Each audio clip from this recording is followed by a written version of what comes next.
All right, so you've come to know me about preaching about building your personal brand. My dream is for us creative professionals to step out of the shadows, okay?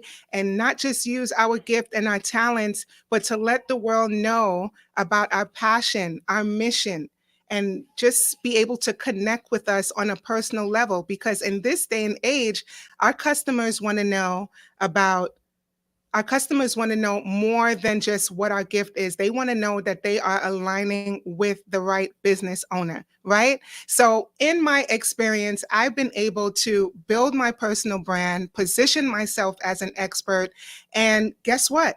The brand's just been rolling in. They've been coming to me. The opportunity has been there.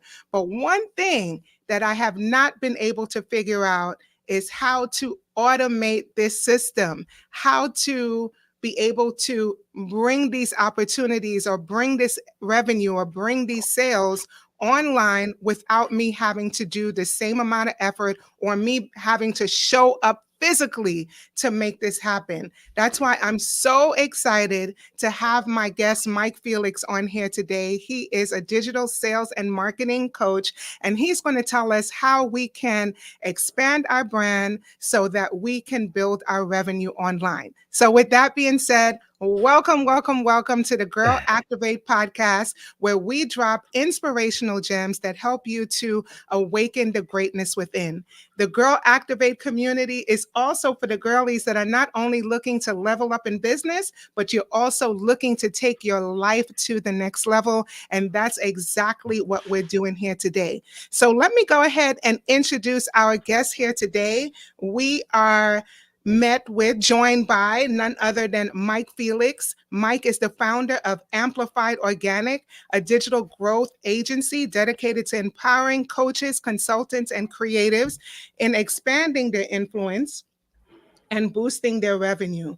With an impressive track record spanning over a decade, Mike brings a wealth of expertise in marketing, sales, and business development, having made significant contributions across public, private, and nonprofit sectors. In addition to his role at Amplified Organic, Mike is also a passionate co founder of Black Orlando Tech. BOT for short, or BOT, a nonprofit organization at the forefront of fostering a dynamic community of people of color in the tech industry. BOT is committed to galvanizing people of color by providing invaluable opportunities in the tech sector.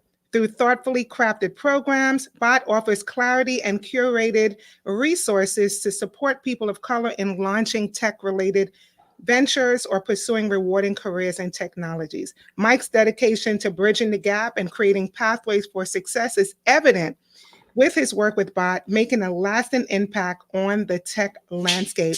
Mike also has two sons, Cairo and Julian, who inspire him daily to make this world a better place. Welcome, welcome, welcome, Mike Felix. Welcome to the Girl Thank you for Activate having me. podcast. Thank you for having me. Thank you. Thank you. It's an honor. Yes, and guess what? What? You are the first Dude, you're the first guy on the Girl Activate podcast. Even more honored. No, thank you so much for having me. We had to And I switch love it up the a little bit. and I love the name, by the way. The name itself has personality to it, right? Like just girl Yes, yes, activate. yes. So that's Activate. powerful. What do you Powerful. think about with activate? You think about waking up, Yeah, right? you think about gaining movement, moving. You think about turning something on, so I love it. I love it. Exactly. So we're just switching it up a little bit, switching up the energy. It's all been feminine energy. And you know what? Information is information. If we have information that's going to take us to the next level, take our business, take our brand to the next level, why discriminate, right? Right. All right, so let's jump right into it. I usually like to start the show when I find out about, since we're gearing toward business and branding, I want to know, like, how did you get into your business? How did you start? Because I think I was reading that you were like an engineer background or major. So, like, how did you make the switch from engineering into this online marketing space? Tell us about that journey, about how you got started.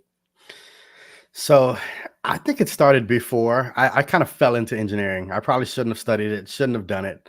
I didn't even know what an engineer was before I studied engineering, but I thought engineers drove trains. So that's a story for another day. Yeah. But I was that guy back in. I grew up in South Florida. I was that guy that was selling CDs.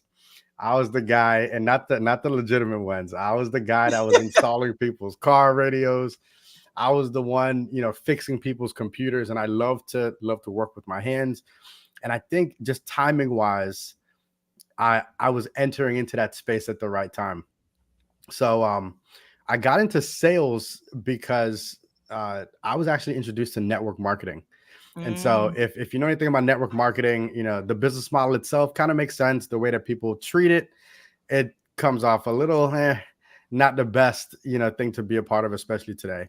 But that introduced me to sales. It got my skin thick.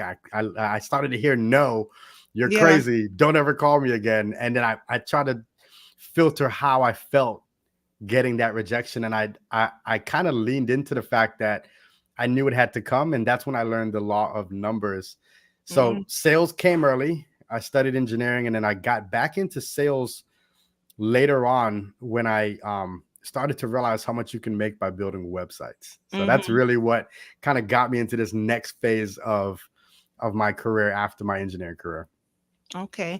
And I've been following you for a while because I met you through my dad. You helped to build his website, and then we Yeah. kind of connected on social media. And I've been following, your journey for a while. And you just seem to be so knowledgeable on everything tech. I mean, it's not obviously you have a nonprofit tech organization for people of All right. color, but it seems like you know about the ins and outs of technology and gadgets and websites and sales and marketing. How did you narrow it down to sales and marketing when you have such a vast knowledge of everything else? I started following the money. Um, I mean, it's true. Like even now, I mean, we're entering into these times in 2024. All of these companies they're starting to lay off. People are looking at their finances like, what am I going to do? And the only solution and the only thing that's protecting many people in their jobs or in their organizations is if you're close to the money.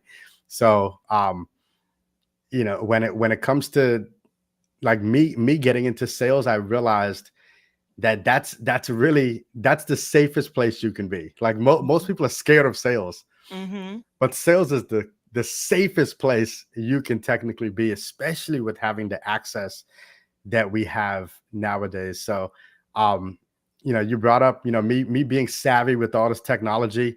I just observe how I consume, and I observe how others consume, and I put myself in front of it. Yeah. So I think it was Andrew Tate. Andrew Tate had a video, and when he said it, it made me think like, wow, that's what I do.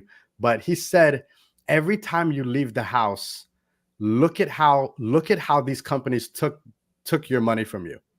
So look at what did that process look like for Starbucks to get you to come into that line? What Yeah. what what did that process look like for you to want to walk through the mall to go into that specific store? How did these companies make that money from you? And then that just reverse engineering that made me start to look into what technology and what was needed to just make that happen. Yeah, it's so crazy that you bring up Andrew Tate because listen, I was resisting this guy for so long.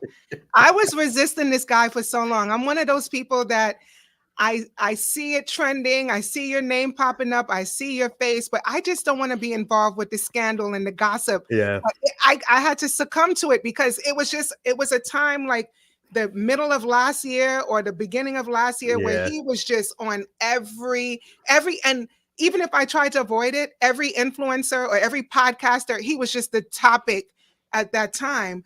But what's crazy is that he's kind of like these other like aggressive in your face influencers. When you finally sit down and listen to what he has to say, you're like, oh, well, he He actually makes sense. is like he's speaking the truth right now, but Yeah. we didn't like his delivery per se, but I like that Starbucks reference because he did tell a story about sitting in a coffee shop and just watching the whole process from how they were serving the cups they were using, and he's like, you know what, I'm gonna do what they do and I'm gonna do better and I'm gonna open next door. And I thought he was just exaggerating. He literally, that's what he did.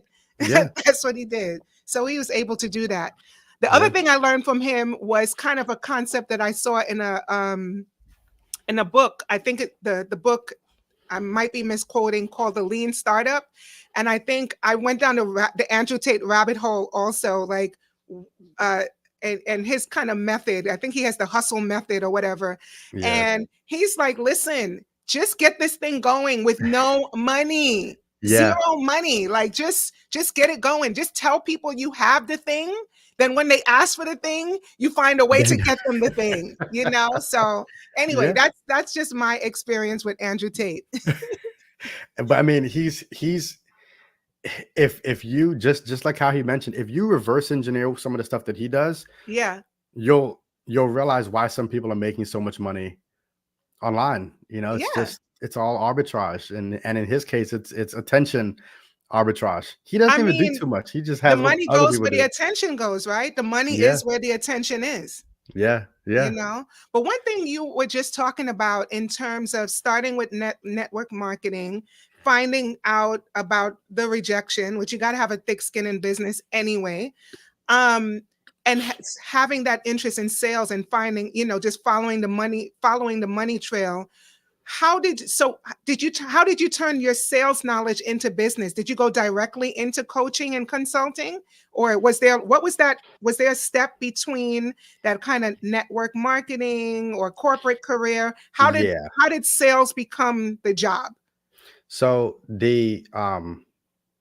I brought up the websites. So after network marketing, I was still, of course, still in my career, um, but I one Still of in your career as a corporate job? as an engineer, yeah, as an Oh, engineer. so So you went all the way through with it. I oh didn't get yeah, to oh find yeah, that yeah, out. yeah. Sorry, Okay. I went all the way through. I became an engineer. Yeah, so Okay. went all the way through. Started working as an engineer. Partnered up with one of my fraternity brothers, and like the first aim was just to make websites. He was like, Mike, like, can you help this person make a website? So I helped that person make a website, and then he said, hey, I think we could make money off of this. So Mhm. uh we hit up a business owner and we said, hey, you don't have a website, would love to make you one. So $500. They're like, okay. And we're like, okay, well, that was easy. Let's do it again. Mhm. Next customer, $1,000. Okay, got paid $1,000. Next customer, 2,000. Next Mhm. customer, 3. And so what we started to realize was people needed websites. Um, and I just happened to be good at like the technical stuff, making it. Mhm. Um, After some time though, I started to realize why people were buying websites, and it was because they wanted to make money. They wanted Right. to make sales. So Mhm. I noticed the conversation was initially like, and I started to realize why people were choosing me to help them with their website. The Mhm. conversation was initially, Mike, I need a website. I need the menu to be blue. But then it turned into, hey, Mike, so how do I get people to buy from my website? Like, how do Right. I get people to, oh, no, I'm sorry, how do I get people to see my website? How do I Right. get people to see I love the website. Website's beautiful, but it's a beautiful secret right now. How can I get people to see it? So that's when the marketing came in. And then Right. hey, I want people to see it. Then it turned into, hey, Mike, people are seeing it. I need people to buy. So Mm. that's when I realized like the why behind people purchasing websites from me. There was a lot more, there was a lot more value that I could deliver from getting them to understand how to make money versus just creating this thing to enable them to, even though they don't know how to. It's like buying a knife set and not knowing how to cook, or buying a Mhm. pot set and not knowing how to cook. So Mhm. I said, you know what, I can make a lot more money on the coaching side, because that's what a real value is. Yeah. I mean, you brought up a good point because I talk about this sometimes how, you know, these like internet gurus will tell you to do different things, or all you need is a funnel, all you need is a page, all you need is a website, all you need is a logo, all you need is this thing, or Yeah, and like, that's a great analogy. It's just like having pots. You just have a whole bunch of pots on your stove, but don't know how to what's use for it. dinner? Like, Don't how know are how we to going to use get this meal to the table? Bottom line, how are we going to get this meal to the table? Yeah, So you went from, being that engineer student, getting your degree, working as an engineer, working on the websites, now trying to get your customers visibility on the website so they can actually make a sale and finding out that there's something here. I love these kind of stories because I've seen it. I like tracking these kind of stories. I see how it's happening for me, but like in this part of my career, I think this reminds me, every time I hear it, it reminds me that I'm doing too much. I'm overthinking. I'm doing way too much. Like life was just lifing and happening. One thing was going to the other. The Yeah. market determines what the need is, right? The Yeah. customers say, I need this. And you're like, oh, let me make a thing out of this. Right. I Right. don't know what I'm doing right now. That's for another show. That's what. No, no, no. That's for no, no, no. That's for this. That's for this show. And here's why I say that. Like, I'm sure part of this conversation we'll talk about like how certain things have evolved because my business name has evolved a number of times. How I work with people has evolved a number of times. So all of that came from a shift in my mentality. The Yeah. only reason why a lot of people think sales is hard is because they do it on the wrong side of their mentality. Like Hmm. most people, they sell because they have to make a sale. Yeah. With me, like over some time, instead of me saying, oh my gosh, I have to make $5,000 this week, or I have to make $5,000 this month or something, I started to shift my mentality to say I need to help businesses make $40,000 this month. Hmm. And now it became a selfless act. So the Hmm. coaching came, I don't want to say it came naturally, but it came because of that shift in mentality. Right. Everything I had to figure out, I asked my market. So if I wanted to make a course or make something, I didn't start it until I asked my market, hey, Hmm. what do you think? What would you invest in? Would Hmm. you invest in learning this skill? Do you find this valuable? No. Awesome. I don't make it. Hey, uh, do which I'm thinking about a new name for my company. Which one of these do you like more? I hate all of them. Okay, what about these? I love that one. Cool. I changed my name. Like I ask I ask my audience and my market everything because just like you said, they drive everything. But So that's why I think you compliment and we're going to I need to know how you chose creative professionals to work with because oh obviously you compliment the creative professionals. I'm going to tell you why. Because I've read the books, I've mhm, listened to the podcasts, I've signed up for the courses, I've signed up for the programs multiple times, and I know it to be true that your hobby is what you do for yourself, your business is your hobby is what you like, and your business is what serves the people. I know right, this. But right, as an right, artist, I fall in the same bucket of your coaches, creative professionals, and artists because what happens is we have a certain gift and we see the world in color. We see the world in a certain way, and we believe the world must love our gift and love our right. art. And because we love it so much, that the world must need it. I mean, even me getting into personal branding per se, it's because I think you need it. It Yeah, wasn't because somebody said, girl, you're so good at personal branding. Why don't you go start this personal brand journey and start this right. personal brand course? It was me as an artist, this intuitive thing and feeling out because I work with a lot of hairstylists. I go to the top salons in the world, the top stylists in the world, and they ask me questions. They're not asking me about personal branding, but I kind of cultivated and curated this topic. I'm like, you know what? This is what y'all need. Y'all Right. need this. It wasn't like in the past why it was so easy for me before to go from one step to the next is because I was being pulled to the next thing, from the next thing to the next thing. Now I'm just telling people what they need. But anyway, Right. I think that's why you're a good fit for the creative professional and for the artist because we're emotional and we're in our feelings. And we need that person to say, hey, is Yeah. this what your market is asking you for? No. Yeah. Okay. So let's shift gears. And you know what too? Like if how do I say this? How do I say this? When you see that there are marketplaces being created on something valuable, Hmm. that means that there's opportunity in fighting the marketplace. I'm trying to say that the best way. So an example would be like, we started to see the Fivers and the Upworks, you Mm-hmm. know. So, oh, you need to build a website. Oh, you can get one made for $100. What they're doing is commoditizing creativity. Oh, you need a graphic? Get it done for $5. Oh, actually, you know what? Hop on Canva and make it for free, or do this. And everything became so commoditized, and they made marketplaces for it. The only reason why a lot of creatives found value in the marketplaces and compromising income is because they didn't want to learn how to sell or market.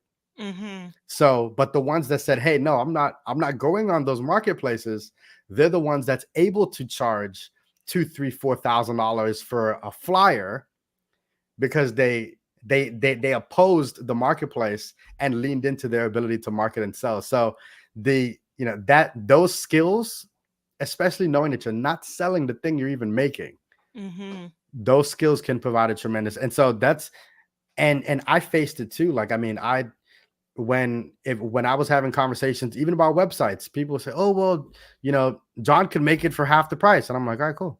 I'm Yeah. I'm I'm okay with that." Yeah. There's other people paying double. It's not about the website. It's not about the website. It's about what process we're gonna go through to ensure you get the most out of it. Mm-hmm. John's gonna make your website for $100. Awesome. How much will you make after? Has he articulated that? No. Awesome. I Not will. really. Yeah. I will. Right. So that's again, that goes back to the coaching, and it goes back to why I even named my new company Amplified Organic. Um, People aren't they're scared to pay for ads right now. Yeah. They're scared to pay for ads, but they're okay I paying saw for that gas. wordplay, by the way, because I saw one post about, hey, this is not, or something about ads. It's Yeah. amplified organic. Next thing you Right. know, I saw amplified organic pop up. I'm Yeah. Yeah. I'm playing on it. But again, a lot of this came from me. Like, whenever I felt stuck, and this is for anybody in the Girl Activate community. Like, anytime you feel stuck, instead of fighting the stuck and trying to hit the wall, turn around and talk to the people. So erase your own expectations. Yes, you want to make money. Yes, you want to become a millionaire. Yes, yes.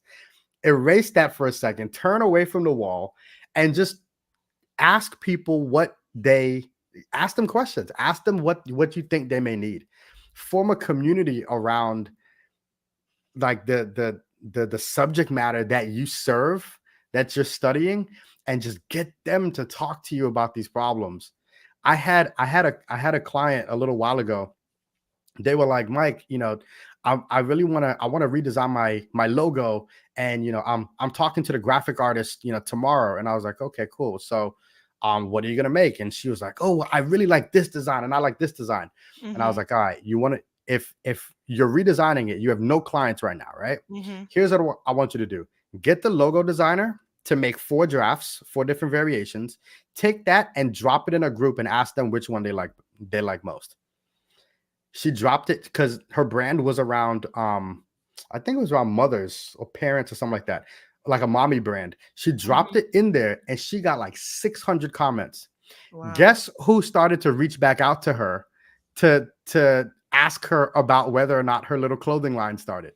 Mm-hmm. All of the people that gave her feedback on her logo. Right? So whenever you feel stuck, ask your audience, and they'll give you all the answers. That's so true. And as far as the logo, um, I know that a lot of people, that's the fun stuff for many of us, is to come up with the logo and the colors that we like. Yeah. But even that too is strategic. And I didn't know that because fortunately I like my logo and it kind of works for me right Yeah. now. And it's always has. But thank goodness it worked because I think that people just go again for what they like, what colors Yeah. they like, what they think looks good, but there's strategy and science even behind the logo. Like it's all Yeah. about who you're trying to attract. Is it Yeah. to me that's just like mind blowing that even something down to a logo, the colors mean something, the shapes mean something. It's all designed to attract a certain type of customer. So if you're listening and you want to you're having fun, just think you're having fun with your logo and your colors and your web design. It's more than that. It's more than that. I don't know if we'll get to talk about that today, but it's definitely more than that. I see that you have this passion, I mean, to help businesses, especially people of color in the tech space and everything like that. What inspired you to want to help people? Specifically in the tech space, or just helping people, period? No, I feel like by you, again, just following along on your journey, your conversation is not always about tech. It's just kind Right, of right, like, right. hey, here's this new thing. What do you guys think about that? Here's a tip to doing this with your business. It just seems like you it's just part of you to want to help and inspire. What causes that? Is that strategy? Don't tell me it's strategy now.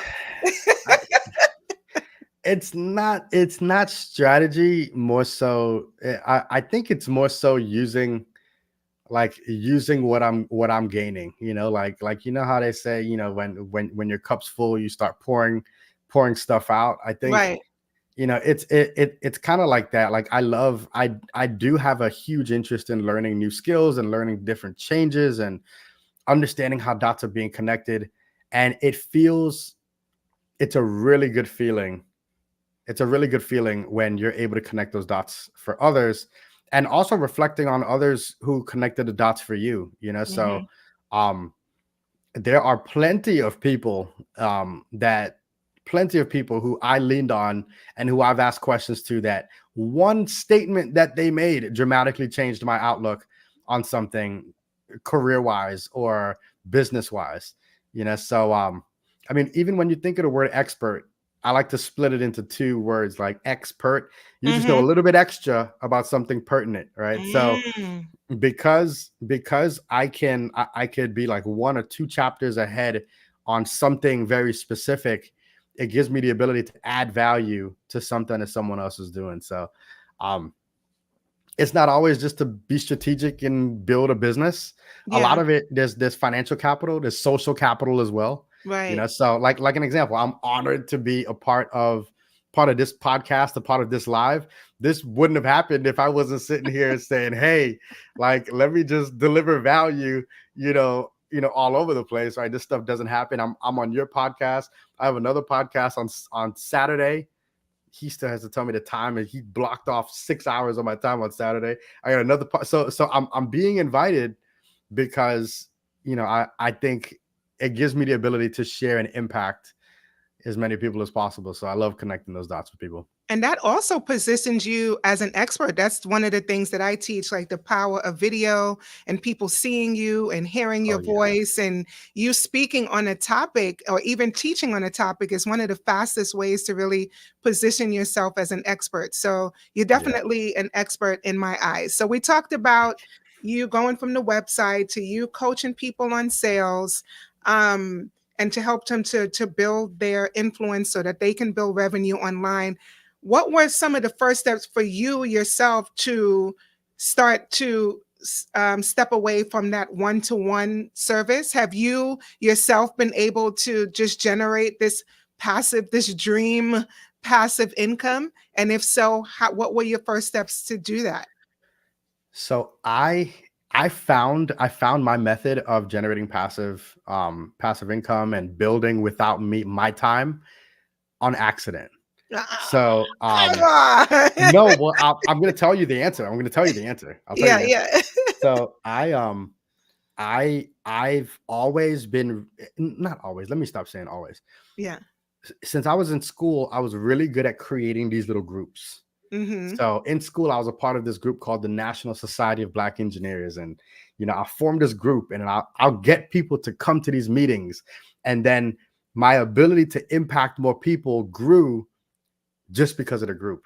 Mm-hmm. Um, I afterwards I started this group. I was a part of starting this group called Black Business Orlando, and the group grew to 20 something thousand people. I started having summits, and all of my income and revenue came from people who knew somebody within that group. The group itself, it wasn't even me. The team that was assembled did all the work for me. Mm-hmm. within Black Orlando Tech, like the impact and everything, it's the team. So I started to look at the word platform, and I realized that like when you're on a platform, for one, you could see more, Mm-hmm. but two, more can see you. So from a standpoint of passive income, everything that I do now is around forming a community, Mm-hmm. because the people in the community is they're going to do the majority of the automation for you. So most people, when they think of automation, they think of some type of technology. They think of something that's still just you, but it's automatic and everything is passive and it's just you. If you speak to anyone who's generating a lot of sales online, you realize it's not just them. They Mm-hmm. form a team around everything. The biggest thing is just making people see the picture that you see and buy into it. So Mm-hmm. if they know, if their little piece of that picture you painted is good for them, they're going to do whatever you say to do. Mm-hmm. So um from a passive standpoint right now, like I rebranded a lot of my stuff from Guerrilla Launch and Guerrilla Partners to Amplified Organic. And within the Amplified Organic, I have this Organic Sales Academy.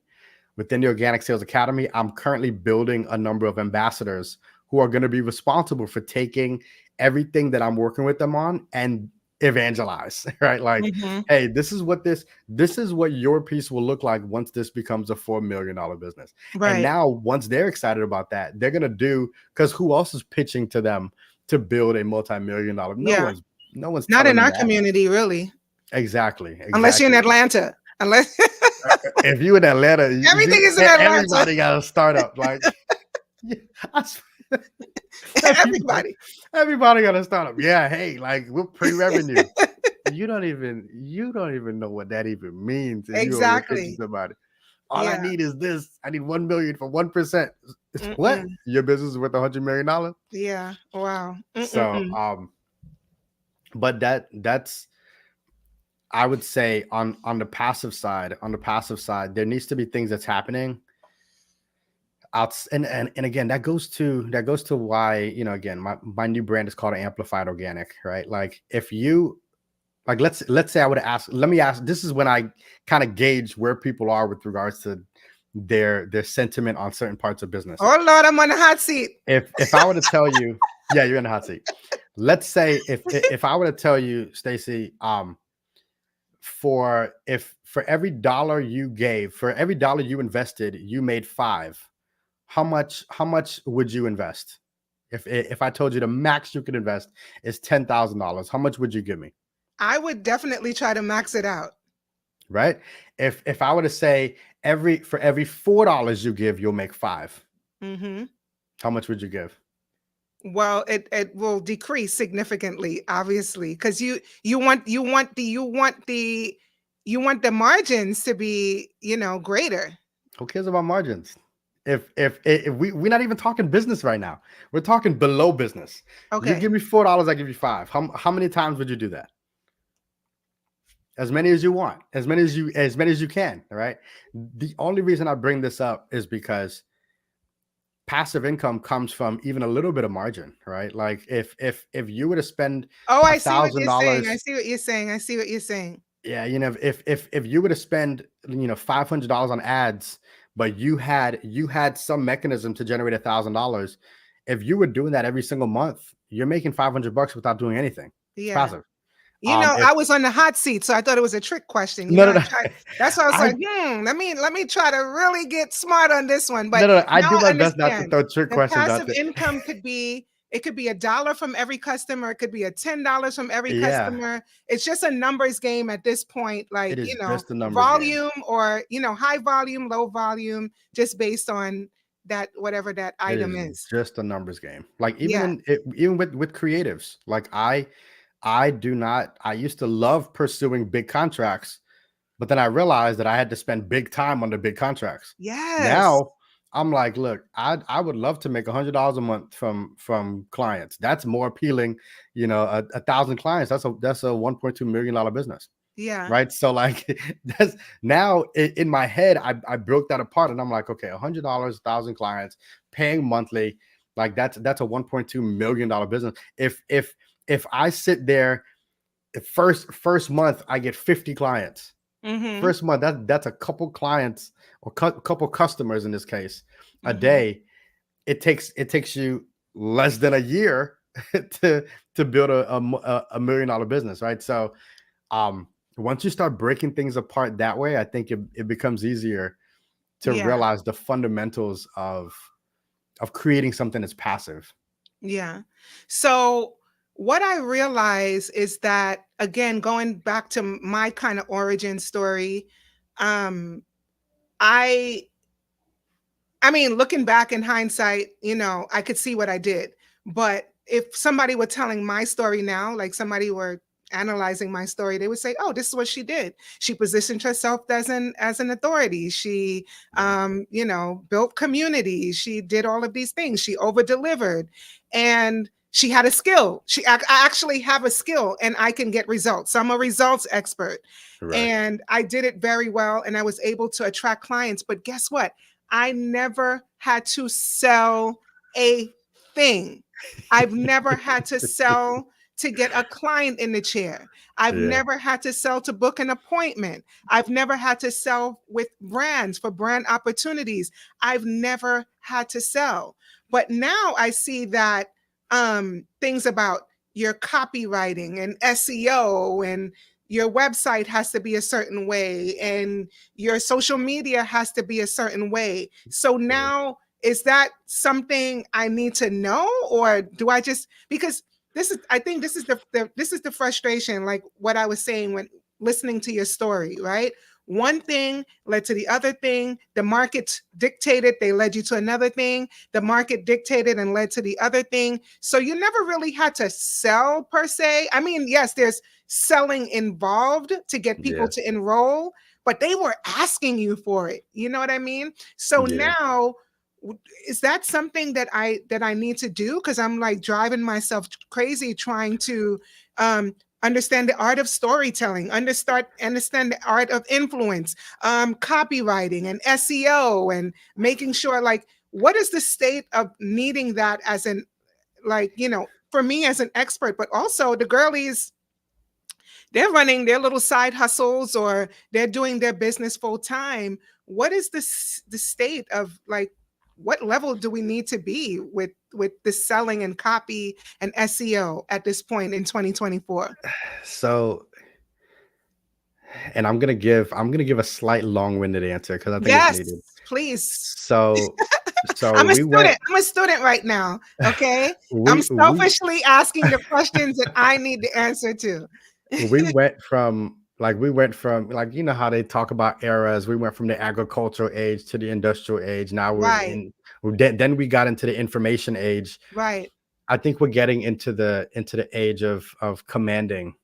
And we saw that come through artificial intelligence, right? Right. AI is Oh, huge. we have to talk about AI, but go Oh ahead. yeah, it's huge, but it's very telling because the skill now that you have to the skill that you have to master now, it's not creating and it's not knowing information because that stuff doesn't matter anymore. Right? So again, like we're past those. We went through the information age and we had to learn as much as we information because there was some gateway to the information. Then, you know, we started getting into this commanding age where we have to learn how to tell something what to do. And if we can master that, we can get what we need, right? It's not about what Prompt we know. engineering. Not even just prompt engineering, just being able to command things. So Right. I bring that up because do you need to know SEO? No, you don't. You just need to command something to know SEO. Do you need to know design? No, you need to know how to command something. Is everything going to be technology? No, it needs to be technology, and people are people are technology as well. I see technology and people to be the same thing. Mhm. So, if can I get an answer faster by typing it into ChatGPT? Yes. Are there benefits to asking a human to do something? Yes. Right. So with for everyone that's in this community, I think the big question is, you know, do you want to do you want to grow your entrepreneurial skills and with impact, or do you want to become an expert in something? because a lot of people who are experts in something like a skill or some information, they find a lot more value in working for the entrepreneurs. Then the entrepreneurs, they find a lot more value by focusing just on the entrepreneurship and Do you want outsourcing all the creative stuff. do you want to have be the expert, learn something, be an expert, or do you want to have the entrepreneurial actions? Right. So again, and No, to, entrepreneurial impact. Sorry. yeah, Okay. entrepreneurs and impact. So Mhm. an example would be like let's say and let's say I were to rewind, right? I were to rewind and I would say, man, I love helping small business owners. I love it. I love helping small business owners.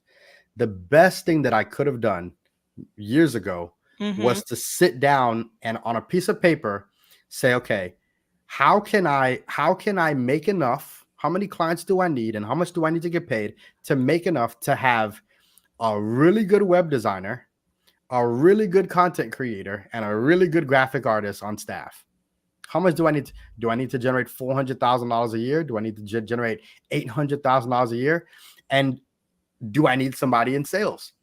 I would have been able to impact way more people if I would have sat back and said, I want to be the entrepreneur, because my aim wasn't to become just a professional web designer. I Yeah. just wanted to make money. Right. Yeah. So the challenge though is like we sacrifice what we want now for what we could have aspired to become later, because we want to make 100% of that little thing versus But not only that, it's like you said earlier, it's a mindset because Mhm. entrepreneurs know how to delegate. And I think in the beginning, especially when you're just starting the business, you don't understand the power of delegating because you don't know what to do. I mean, I'm even thinking back Yeah. to myself, you're just trying to crunch on expenses. So you don't understand how hiring a virtual assistant or an assistant or a graphic designer or web designer, because it's crazy because you're trying to save the money, so you go spend your Exactly. time to learn the copy, learn the SEO, learn the Exactly. web design when you It's could delegate. So what I'm learning now, in yeah. years in, because it's some kind of badge of honor also to do it yourself, right? Like you're like, oh, To you, I did it myself, you know? yeah. Well, to us, again, depending on what. Well, actually, you know what? Let me correct myself. To us, it's a badge, and then it depends on who you surround yourself with.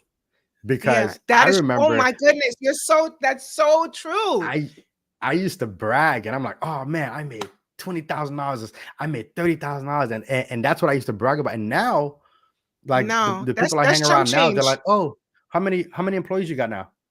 Yeah, It's like, oh, that's that's a way different crazy. question. That's Yeah, that's like your, oh, how many W-2s you got in your business? Like that's like yeah, the new badge.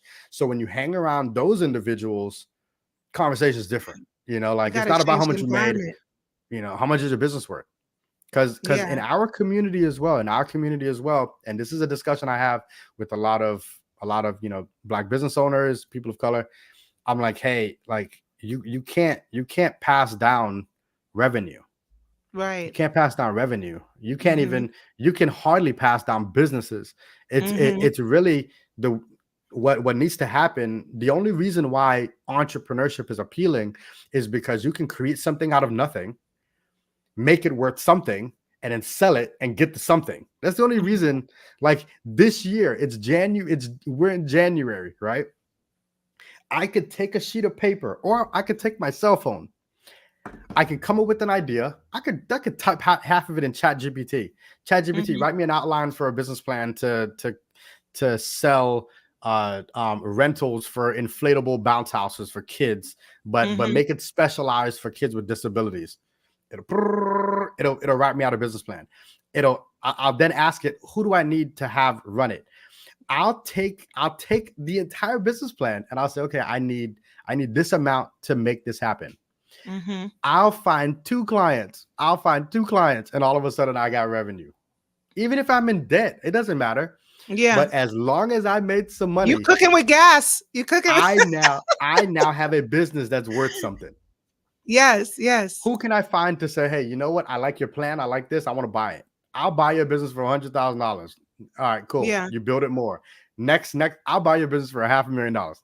Yeah. Next, I'll buy your business for 1.5. That's how you build wealth in business, not by just selling more. Yeah. So in our community, if we really You got gain, to just especially with raise that creatives, valuation. You got to raise the value we of the raise business. that valuation. Yeah. So And just it's going back to your point, I'm sorry, I'm getting excited. I'm jumping all over the place here, but I love your it. entrepreneurial impact and your what you want to be an expert in, that's a decision you have to make, huh? You have to decide whether you want this or whether you want that, because as an entrepreneur, then you have to learn a different skill. That's what I'm getting right now. You have to Yeah, learn how to delegate and ask yourself, how much income do I need to really have this team of people to take me to the next level, rather than try to be the expert, because being the expert is not the goal, right. right? As an Unless entrepreneur, it's not what per se. unless it's what you want to, again, like if unless it's what everything is about what that individual really wants to do, like Okay. an example, like I know some people that I went to school with, they're Mm. researchers.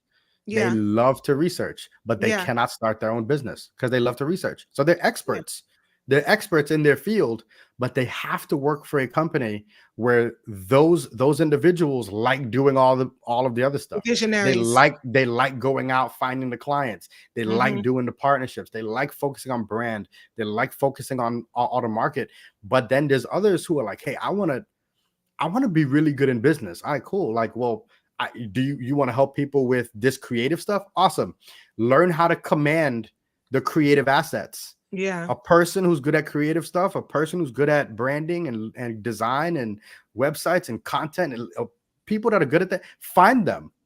Yeah. Find the ones that don't want to do the business stuff.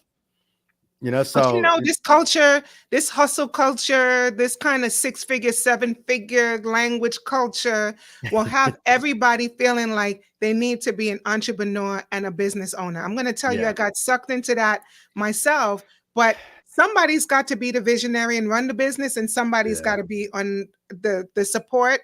And sometimes it's an ego thing, like you don't want to necessarily be the second in command, or you don't want to be, everybody is fire your boss, but there's people that there's people that support that. Like yeah, like everybody cannot be that. But I mean, you and definitely shouldn't gave me and some food shouldn't for be thought that. there.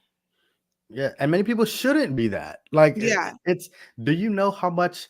I mean, do you know there are some people that they want to make a lot. They want to generate Hmm. a lot. They want to take care of their family, and they can do that better by not having the stresses of the business. You could make a lot of money.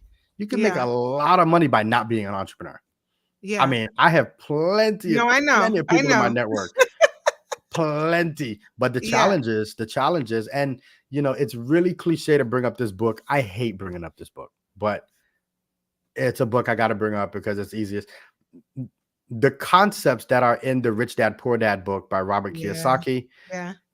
the challenge that a lot of people have is that they get really sucked into this whole, okay, now I make 150, so I can't be driving this car. I got to drive that car. I got to live in this neighborhood. And all of a sudden, their expenses are at 11,000 a month, Yeah. and it doesn't matter what your income is. Hmm. Conversely, you have people that say, hey, I'm going to sacrifice a little bit. I'm making this, but I'm taking 4,000 a month and I'm investing in A, B, and C. Or, and this happens a lot, this is why community is great. Or you have people that are employed and are like, I really want to be entrepreneurial. I have 3,000 worth of discretionary income. I'm going to find a creative that needs assets to build their business. And now all of a sudden in a community, this happens. The creative says, hey, I need to hire these two people. It's going to cost me about 2,000 a month. The employed person says, here's 3, but this is how we're going to share the revenue. Now, all of a sudden, the creative person just exercised their entrepreneurial acumen because Hmm. now they get to delegate because they have the resources. And the employed person's just as entrepreneurial as an investor, right? So the Hmm. employed person became an investor, the creative became an entrepreneur. So community helps you connect those Yeah. dots Yeah. That's so so that true. you're amplifying, what your impact is. Yeah. And so that leads me to another question. And that is, okay, so now I want to put on my entrepreneurial thinking cap now. And I think that was where, I had intended to go with the conversation, and kind of coming around to it in our own little way. So we got the entrepreneurial thinking cap. I'm like, all right, all right, all right, all right. I get it. I get it. I get it. I don't have to spend, 10,000 hours learning copy, 10,000 hours. I'll be 100 years old when I become an expert. If I spend 10,000 hours, like Malcolm Gladwell is saying, with, becoming a copywriter or an SEO expert or a web designer, I can just concentrate now on building my skill as an entrepreneur. And, but now, okay, so I don't have any money. I don't have any money and I need a team. How do I go now and start to flex my entrepreneurial muscles now? I have no money and I need a team and I want to make money. How does that look? I think So that's the little half a step there before you get it to the other one. so I'll create another metaphor for you, and I sort of touched on it earlier, right? So I touched on, how a lot of people they're not spending money on ads, but they're putting gas in their car, right? So Mhm. if I were to ask you, what the gas the mileage the gas mileage of your car is, what would your answer be? I would tell you how Like how many many gallons. well, how many miles per gallon does your car burn? What I is it, think like like 20? 17. So 17. Let's just say 20 for just for kicks and giggles, right? So you Uh-huh. know, for every $4 or whatever you put in your tank, you're gonna be able to drive 20 miles. So you know how far the grocery store is, you know how Mhm. far the mall is, you know how far stuff is. Right. So whenever you start your car, Especially if you ride on E, you know exactly where everything is. right, That's another right. story. That's another. There should be studies done about people that do that, right? But the only reason why you're okay with starting that car is because in your mind subconsciously did the math to say, I don't just get in my car for no reason, Mhm. but every time I turn my car on, I'm investing to go somewhere. And I'm gonna come back to the point in a moment. I did a talk a little while ago, and I asked everybody in the audience, I was like, how much did you pay to get here? And everybody said it was free because it was done through this Black Health Commission. And I was like, no, no, no, no, no, no. Where did you come from? And they were like, oh, I came from like 20 miles away. I was like, all right, you paid $4 to get here. Oh no, eight. Sorry, you paid $8 to get here because you got out of your house, 20 miles to get here, 20 miles to go home. So you paid Mhm. $8 to come see me. How much where did you come from? So my like, right down the street. Awesome. You paid $5 to come see me. And everybody had a cost associated with coming to spend time. Then I asked another question. I was like, based off of what you all do in your business, how much could you potentially make in an hour? So everybody was like, oh, 100, 200, 300. So I Mhm. I pointed at one person. You spent $8 to come see me. You actually spent 158 because you said Right. $150 an hour, and you Yeah. spent an hour with me. So Yeah, while you're sitting you here. paid Mhm.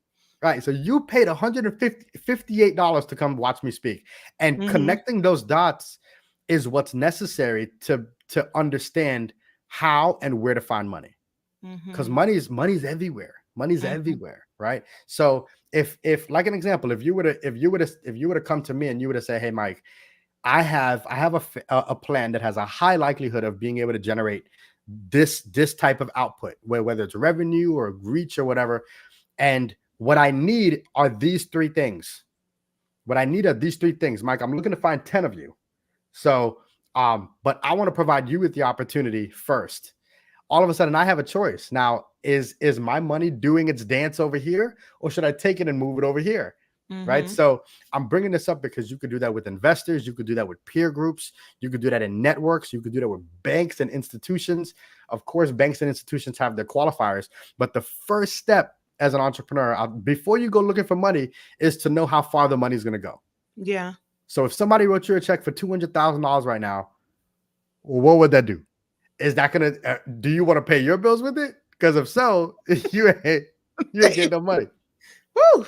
But if you can viably say, hey, with $200,000, I can make 1.4 million because of something you know how to do. All of a sudden, that formula opens up opportunity for you to find a lot of money. Yeah. So um, you would be surprised. The majority of people will not hop on their social media page and say, hey, I have an opportunity where I'm raising $400,000 and I would like to show you what that's going to turn into. The majority of people don't do that because they're thinking, how much income can I make?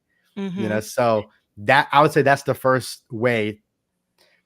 And then finding the money is, I mean, the money comes. But you know what, too? It's What I'm hearing crazy. you say? What I'm hearing you say is, you're not really saying it, but I'm just interpreting it in my own life. It's like you need patience and you need a plan, because impulse gets you in trouble. And I'm speaking from personal experience.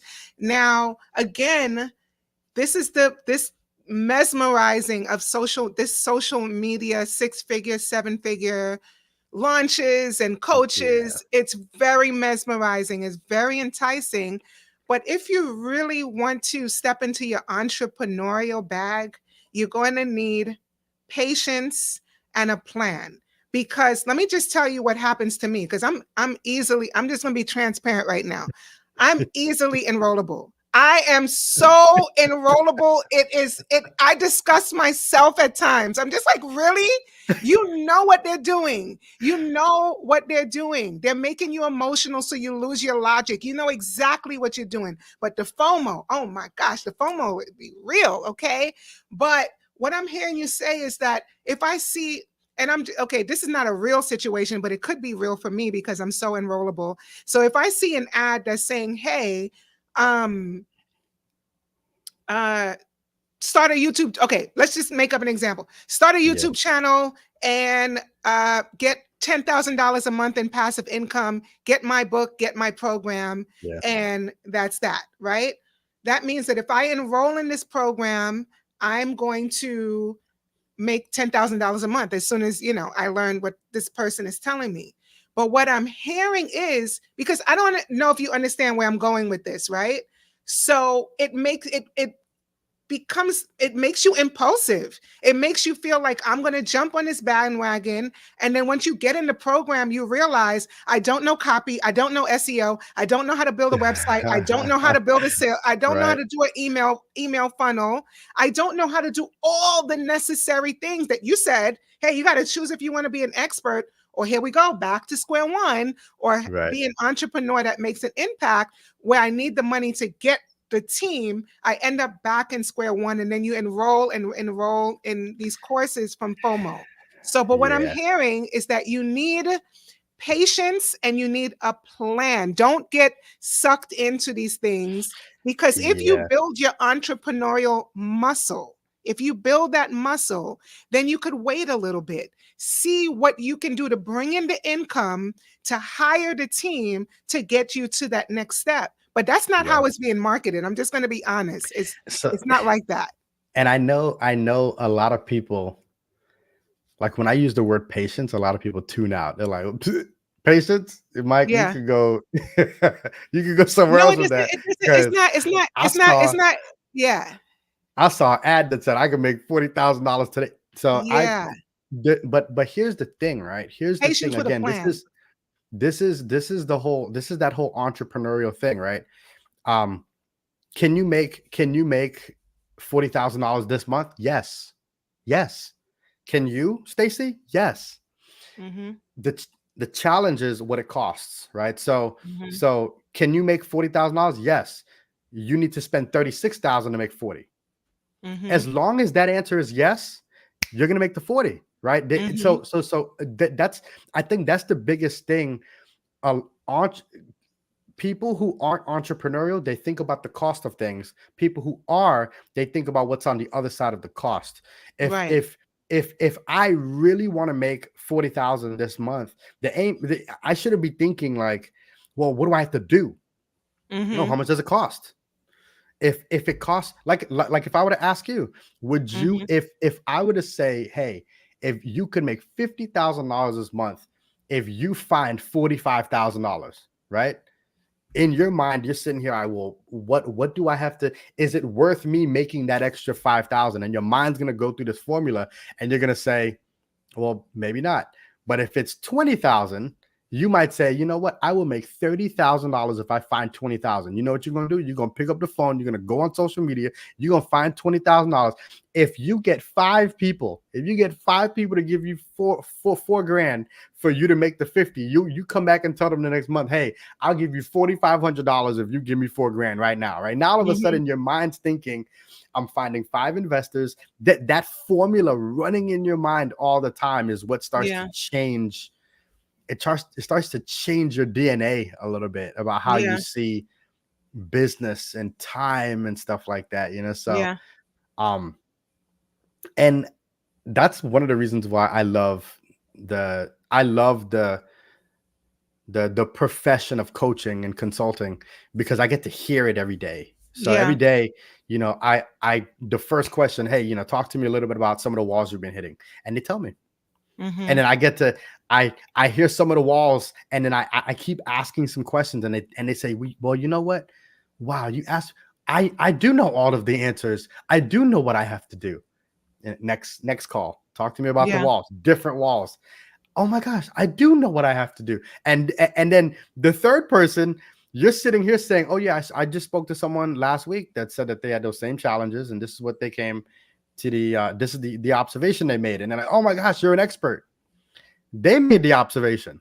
I'm just taking it and redelivering it to you. Right. So now you become an expert just because you're getting so much feedback from other people. You get them to think. I know my DNA is changing right now, but I've noticed that just in that same vein of me being enrolled so easily, I've noticed that everyone is kind of doing things the same way. Is that conformity, or you think that it's smart to stay up with the trends? So if you see people are posting a reel a certain way, or they're posting carousels a certain way, or they're sending out emails a certain way, is it smart to follow these trends, or is it you're like, nope, be more unique, don't follow the trends, you know? I mean, some people call them trends, some call them models. Or So models. I mean, either way, so it's a new model. It's the newest model. It's because some people are figuring stuff out before you figure it out, you know. So, you know, I'm seeing some people do stuff that I'm just like, okay, I see why they're doing that. But again, it's aligned with their audience, you know. So an example would be like even this format of creating content. There are some people that just they cannot sit through a live. They have too much anxiety. They have 80, they're fidgety if they're not scrolling, you know. So if you look at what people are doing, but then look at what audience they're trying to draw in with it, and then make decisions on whether or not it fits who you're targeting, you know. So that's a good point. I am doing long form because I'm doing long form because I was taught that long form is what's working in 2024. So so that's what I'm saying. I followed a new model or a trend, so to speak, even with doing, great point, great call out. Like I'm doing this now because just last year it was choppy jump cut videos. Nobody wanted to sit through a long. They actually said, don't make YouTube videos longer than 15 minutes if you want to grow your channel. Now it's all about, the longer the content, the better, especially on podcasts, because people are getting tired of that jump cut 15 seconds. And really, to get to know you as a brand, right, as a person, they are going to connect more with a long form. You can say more of your thoughts, more of your perspective. So, but I didn't know, like, what was your take on, I guess you can't really look at it as a trend. You look at it more as a model. Am I going to hop on this model? Is this going to be effective for me? Because there we go with the FOMO, right? If I'm not on Threads, if I'm not on Chat GPT or AI, we got to talk about AI next. But if I'm not jumping on this model or this trend, is this going to be jeopardizing my business, especially for people in my age range or older, you start to get this fear that you're just not keeping up. Like I just mastered one thing, and now I got to put caption on reels, and now I got to figure out where to get the little doggone animations. Let me tell you, and the thing I want to find on YouTube, I can't find it on YouTube, right? How to get, I just found out how to do this. It's a secret Yeah. society. But anyway, you get what I'm saying. Is this I conformity or is this smart? my take on this. So you brought up FOMO, right? I'm on YouTube. You you brought up FOMO, right? Um, you got to know what are you even missing out on? If Mm-hmm. you have no idea what you're missing out on, then it's hard to know whether or not you should lean into it, right? So an example would be, I'm sorry, doing those reels with all that editing and stuff like that, that takes a lot of time. I mean, Mm-hmm. it's now there are AI tools that can help you, but if you're like me and you're very particular about, you don't have control over what the AI does, Right. right? You don't have control. Like you can't sit here and fine tune stuff. But if you know, well, if I don't do it like that, I'm missing out on a potential $100,000 worth of revenue. Is it in my best interest to hire somebody to do all of that work that I'm not willing to do? Mm-hmm. Yes. Right. So I'm paying, if you pay someone $1,000 a month to edit, to cut all your videos, because you had FOMO and you knew the mo was $100,000 or $50,000, you go and invest. This again, the same way you put gas in your car because you know how far it's going to take you. If you start to think like that, you'll start to say, okay, yeah, it's a trend. Awesome. It's not a trend to me anymore. It's just an allocation of resources. Mm-hmm. Oh, okay, that's an extra $500 I have to invest because I'm gonna miss out on $30,000 worth of sales because I'm not leaning into that trend. My audience wants that, Right. So It's like I it just find that the leaders I follow, it's like it catches on, like it becomes very contagious. So you'll see a Grant Cardone doing it, then you'll see a Gary Vee doing it, then you'll see, and you're like, wait, wait, wait, wait, wait, wait, wait, wait, wait, wait, wait. I thought this was their thing, but now it just catches fire. It goes from one to boom, boom, boom, and then you're just like, all right, I just need to put these captions on my reels now because yeah. it seems to be doing something for them, and I follow them, I trust them, so I need to do it too. But maybe not, right? Or And maybe, they got but that's the thing. They got teams. I tell people, do not follow those. Do not follow the Grant Cardones and the Gary V's. Do yeah, not follow them. Like those they have 30 people doing their social media on a daily basis. you're I so would right. I would say the cat like there's and this is why it's good to be a part of communities, right? Like when you and to form a community, right? Like everyone that's in the Grow Activate community, anytime they hit a wall, it would be really good if they come into the community and ask, Mm-hmm. like, hey everybody, I have a question about, like, how do I put captions on videos? Okay, Mm-hmm. cool.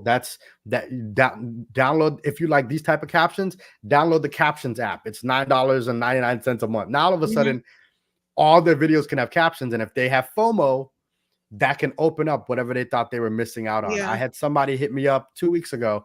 They were like, Mike, like I've been busting my brain about this for a couple of weeks. How do I take the video and I cut it with those little B-roll stuff? And I'm like, oh, you do this in CapCut, or you do that. Right, right. They're like, Mike, I spent 3 weeks trying to figure that out. And I'm like, you should have hopped into the community and asked, because that was a Yeah. 2-minute answer. But that So there goes the badge of honor business person. Like, especially if you grow up in a Caribbean household, oh they yeah. they force you to use your brain first. It's like Let, you don't even want to ask because you don't want to get that ultimate, like, really, Listen, you should don't know even this get me answer. started about Caribbean households, because I what's great, and short story. I actually, when I came up to Orlando, my first dorm room, I remember my roommate, like he went into the little bathroom area, and like he was taking a shower, and this is my first day. Mhm. and I noticed there was steam coming out of the door, and I'm like, so he got dressed and he came out, and I was like, my mom said you ain't supposed to be taking hot showers like that, and he was Yeah, like, what are you talking about? And I was like I'm not used to. We don't take hot showers. Like I yeah, don't. yeah, yeah. My mom said it's bad to take hot showers.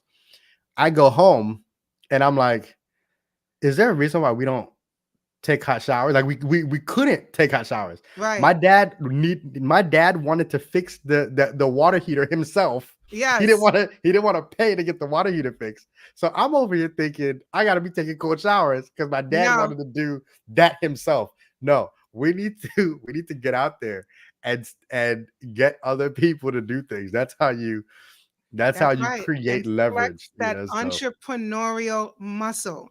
So I have a question. So again, going back to all of the knowledge that I've been consuming online, and some people would tell you you need a website, you don't need a web. Okay, let me rewind a little bit.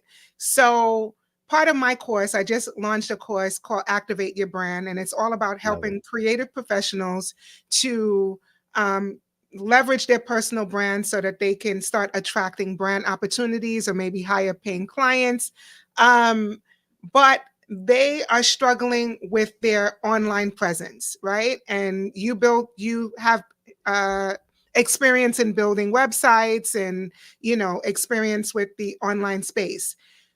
How important, because it seems like Instagram is the business card now. Instagram is the Yeah. business card. So, how important is it to have an actual website? And do we need a website, or do we just need a landing page or a portfolio page or a CV file? Or like Right. it's in 2024. I want to keep it as relevant as Right. possible. In 2024, do we need a website? And if yes, what exactly needs to be on it? That's so I will say that question is becoming tougher and tougher. So do you need a website? I would say yes across the board. Just not because it's like not because of the mechanics of it, but Yeah. for validation. So if you want to act as a legitimate business and you want to get contracts, you want to get people to trust you, you want to be able to bring your like you want to have a home for your business, Hmm. you need a website. Social media, you don't own that content, you don't own that platform. If Instagram decides to sell itself to Alibaba, and Alibaba says, hey, I don't want this in the US no more, like you don't own that. Hmm. um Also too, from a standpoint of censorship, you don't control what Facebook, Instagram, Twitter, TikTok, you don't own what they show people. Hmm. So I do believe that everyone should have a website. What that's led to when someone goes to your website is going to depend. Does your website need to have like 20 different pages? Do you need an about page? I don't think you need an about page anymore. Like if, Right. if people don't know who you are before they get to your page, that's on them, because Right. you should be showing who you are from the source of how they even got to your website.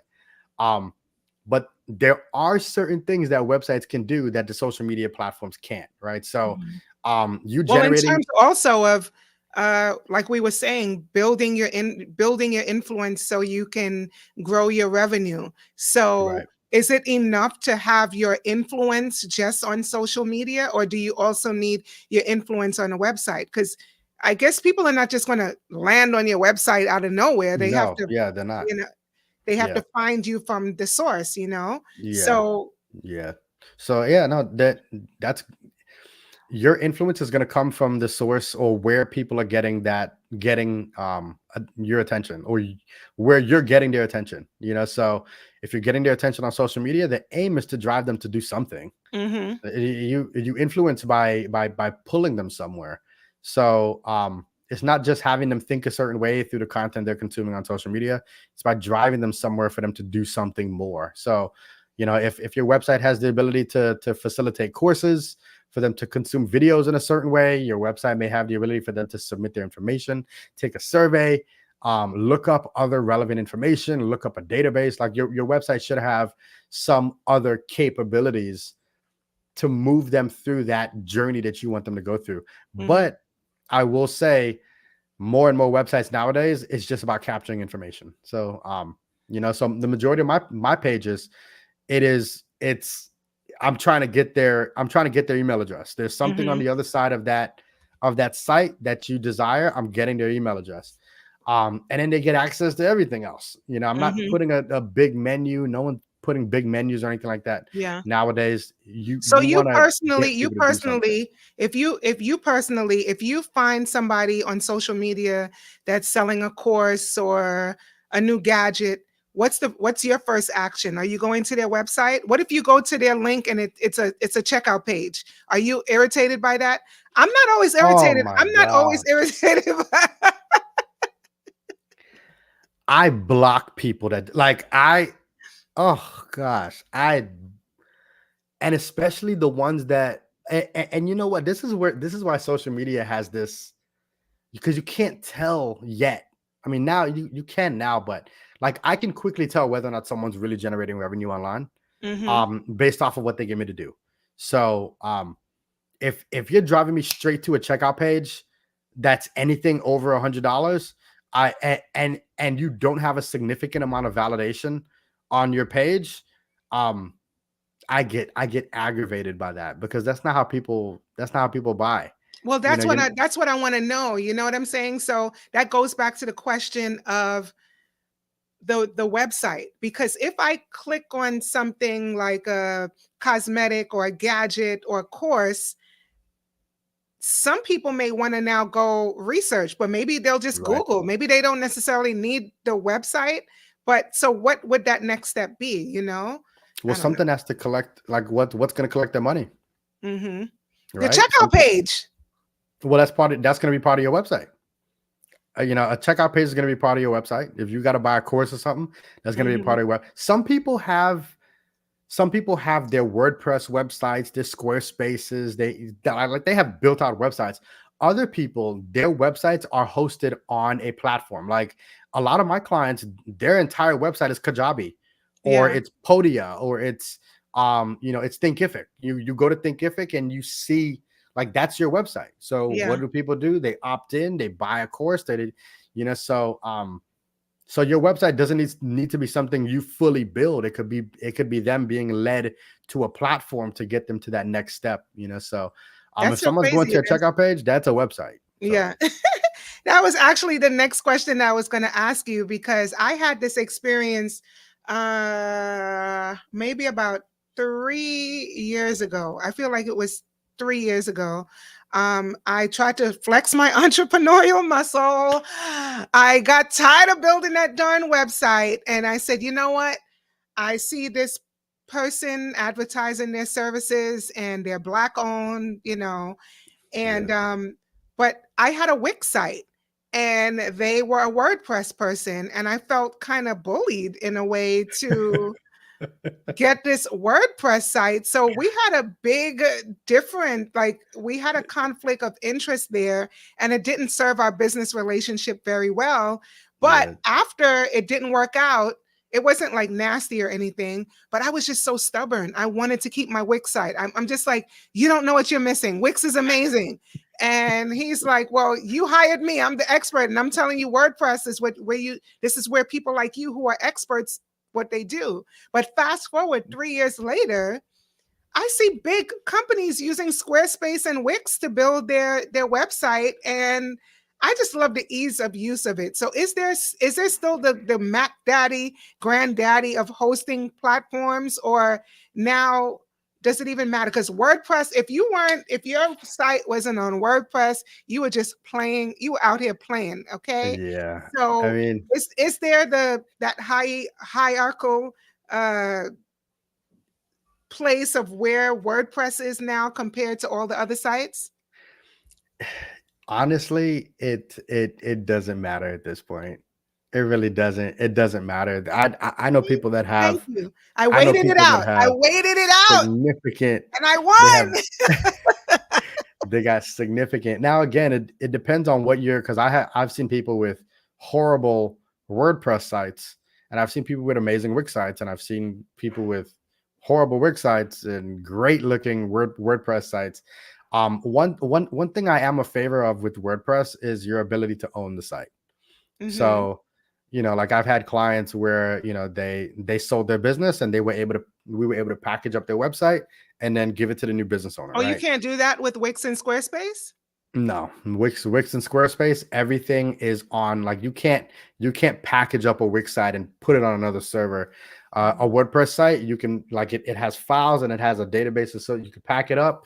So, even when people are looking to buy websites, or buy like online businesses, they won't buy a Wix site because you can't own a Wix site. Mm. You can't own a I thought you Squarespace were site. on my side for a second there, and then I you I flipped. am I Then am you, though, then but you, here's you the thing. flipped on me. You flipped. I am. It all depends on what type of business you're building. So Right. again, like, if you're looking to sell a business and not sell the website, then don't worry about what platform it's on. Yeah. But if you're, like I've looked up, like there's websites where you can, and you can actually reverse engineer this process and you can create a business this way. There's one business called bizbuysell.com, and you can hop on there and you can look at people who are selling online businesses. Mm-hmm. They're starting these blogs. Like, I Mm-hmm. looked at the pro forma for this blog that was all about helping people with passing certain tests, like MCATs and MCATs and LSATs and all these other different tests.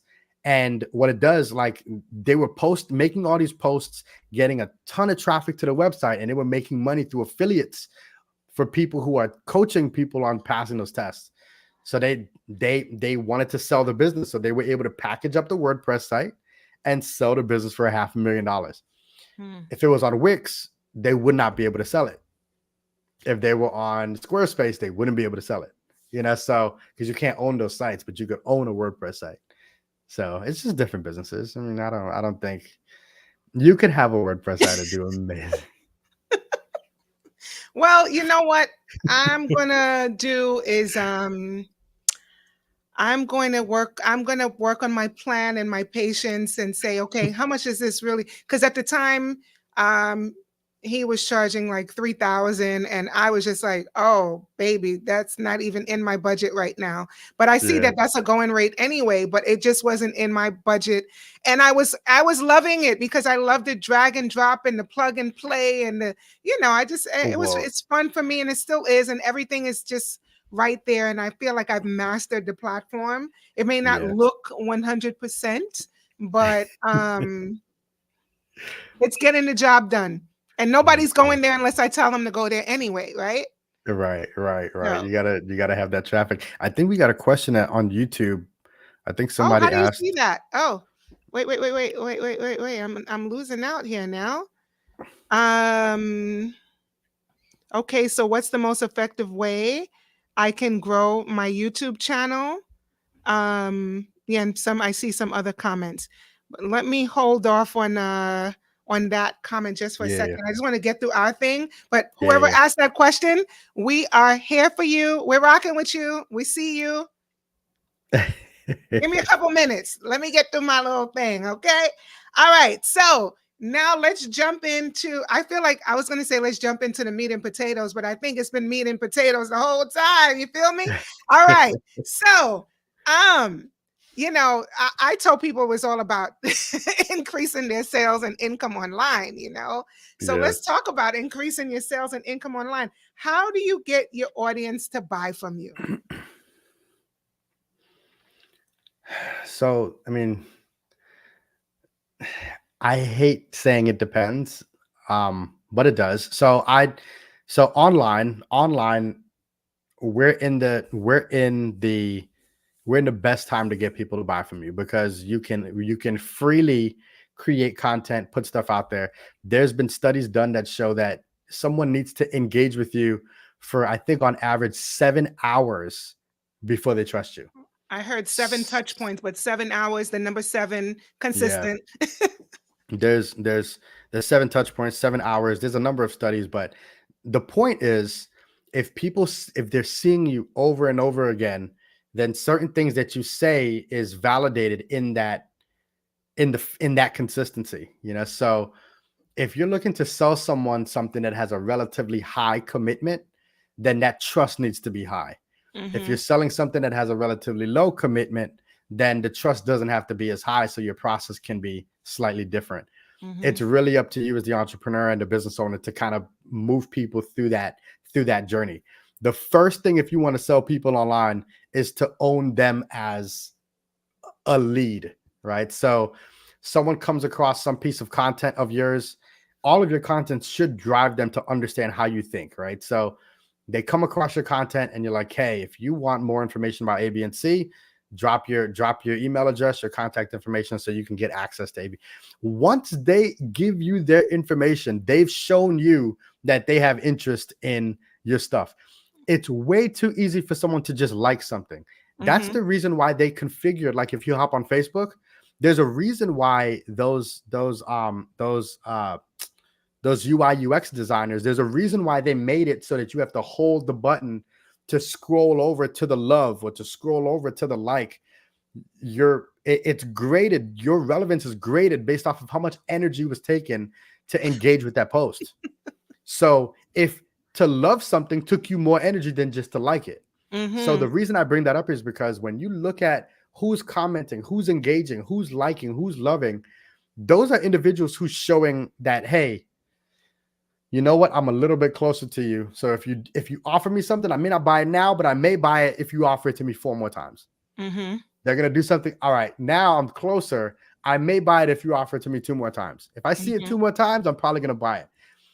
2 more times comes, now all of a sudden they're thinking FOMO, right? So again, depending on what you're offering, like there's a journey you have to kind of lead them through. But the first big thing is to generate them as a lead and then nurture them as much as possible to move them closer to separating with something that you're devaluing. And that's I like when you give scenarios. So, for me, I know the girlies in the community are kind of a mixed bag of tricks. I mean, you mhm, got yeah, some healers, massage therapists, authors, okay, candle makers. But for this example, for my course that I'm teaching on personal brand, a lot of people that enrolled are salon owners and hairstylists specifically. okay, Those are seem to be the two that are drawn. Obviously, my background, I have a strong background and connection with them. So, right. can you give me a scenario that would um, help a salon owner or hairstylist to get in that realm of passive income? Because this is a service based one to one. The only thing that comes close to passive income would be retail commissions or retail sales. Right, Like like you selling sell products and products, you stuff get like that. that profit margin. What would be the initial step for a service provider, for example, a hairstylist, a business owner, to kind of step into that world of passive income or automation? Well, I would I would I would think ahead. I would think about why someone would invest or why someone would spend um money on their hair in the first place outside of just liking it. Because if it's just about what someone likes, if it's just about what someone likes, then Hmm. you're just transactional, right? So Hmm. you run a promotional business. Who can do it for the best? And who could do it the best for the best price, Hmm. right? It's always going to be a race to the bottom until you build a clientele that's you hit capacity. Hmm. But if you want to leverage online to be able to scale and to be able to drive traffic and generate leads and get them to buy and automate, it's good to think ahead. So, like an example would be, like, let's say you were a hairstylist and you said, "Hey, you know what? I, based off of where I live, there are seasons that these women go through. And you know what? The audience that I really want to attract, I want to attract the professional woman, the woman who wants to get their hair done in a certain way, but at the same time, they want to give up, they want to send a certain message. They Hmm. want to dress a certain way. They want to go to certain types of events. They want to be able to attract a certain type of man or woman or whatever, Hmm. they're into. Um, and so you speak to that, right? If you're a stylist and you create a lookbook for the various seasons, have women opt into that. This Hmm. lookbook is for the professional woman. These are hairstyles that women who are across different industries, this is what they get, and there's a little excerpt on why. Right now, all of a sudden, it's not just about someone sifting through. an Instagram feed and just coming across a hairstyle that they like. It's Mhm. about them looking at something like a structured set of information that they could say, man, you know what? I didn't even think to get my hair styled in this way, but it appears that's what's going to be in season going into the spring. Right. Um, if you're looking to do stuff for events, like let's say you're a hairstylist and you want to have a percentage of your clientele to be brides, you make some type of bait around things that you should consider when styling your hair as an upcoming bride. So you Mhm. create these little bait, and that's what's going to get them to opt in or to give you their information or showcase interest and stuff like that. Mhm. Making money outside of just getting appointments, that's where you're able to sort of diversify by not just selling retail but making partnerships. So if again, going back to the bridal example, if you're a stylist and you hit up all of these different stores, which there's a certain amount of them, you hit them up and you say, hey, I have women that come in all the time that are new brides. What type of referral program do you have if I were to send them your way to get sized? Now all of a sudden you're making percentages off of a bunch of different referral partners. And it could be the brides, it could be the professional women who are getting suits, it could be the tailors, it could be the people who are selling shoes, designer, it could be you could even make it so that you're referring people to car dealerships. Either way, you can make, I know people making 6-7 figures just because they're sending referrals everywhere, and they're serving as sort of an affiliate to all of them, Mhm. so I think stylists can make a lot of money outside of just booking appointments by understanding why these women are investing in getting their hair styled in the first place. I love that. I didn't the referrals, kind of like an affiliate, and just really thinking outside the box. That's all I ever wanted to do, but I'm not qualified to teach them how to create this type of income. I know that this is something that I want for myself. So me, for example, I'm already in the education space, so it kind of seemed like a no-brainer to create online courses for education. But again, because I wanted to give them what I wanted to give them, I jumped into the personal brand space. But Yeah. what they were asking for, if I what they were asking for, if I could be honest, is more hair content. But I'm just like, I'm more than that. I'm more than that. I want to teach more than that. But I mean, after this conversation, I may, kind of double back into that space because that's what they're asking for. And it could be leading to whatever that next thing is. I do have Yeah. another example that I would love a little clarity on. So let's Yeah. say, okay, so for me, it's online education. I can turn that into a digital product, and I can put it into a system and then generate, I show up one time, teach the class, and then I can sell the class over and over. So let's Right. say in that same bridal situation, the makeup artist or hairstylist decided to have a special brush for brides or a special lip gloss for brides or something where their hair lasted all day, that they could use even outside of the wedding, or some kind of product. Now, is this something that would go on a website, and how could they sell it like that? De- Depending on how much it costs, Mm-hmm. depending on how much it would cost them, um, it's going to depend. That's going to depend because there's going to be a cost to deliver, right? So, Mm-hmm. um, I've seen some people make a lot by leveraging Amazon's distribution service. So Right. they have products that they want to offer, and they ship 300 of them to Amazon and let Amazon handle all of the logistical stuff. Um, we are entering into a space where anything under $50, people aren't even trusting buying them from someone's own website. They're going to look on Amazon first. Yeah, um that's crazy. so yeah, I mean, but again, it's because people trust Amazon, Mm-hmm. so even with me, like, I don't order too much. If I see anything on a website, like, I look to see if it's on Amazon. If they're selling it on their website Yeah, and it's on Amazon, you'll go to Amazon I'm first. buying it. I'm buying it on Amazon. Like, Yeah, they that's make just it so not. easy with Prime, and the return is so easy. Yeah, You know. so if someone is doing something like that, I would definitely say, there's going to be a very big, it depends. If they're selling something for more though, Mm-hmm. then selling it on a website, there are incentives that you can provide.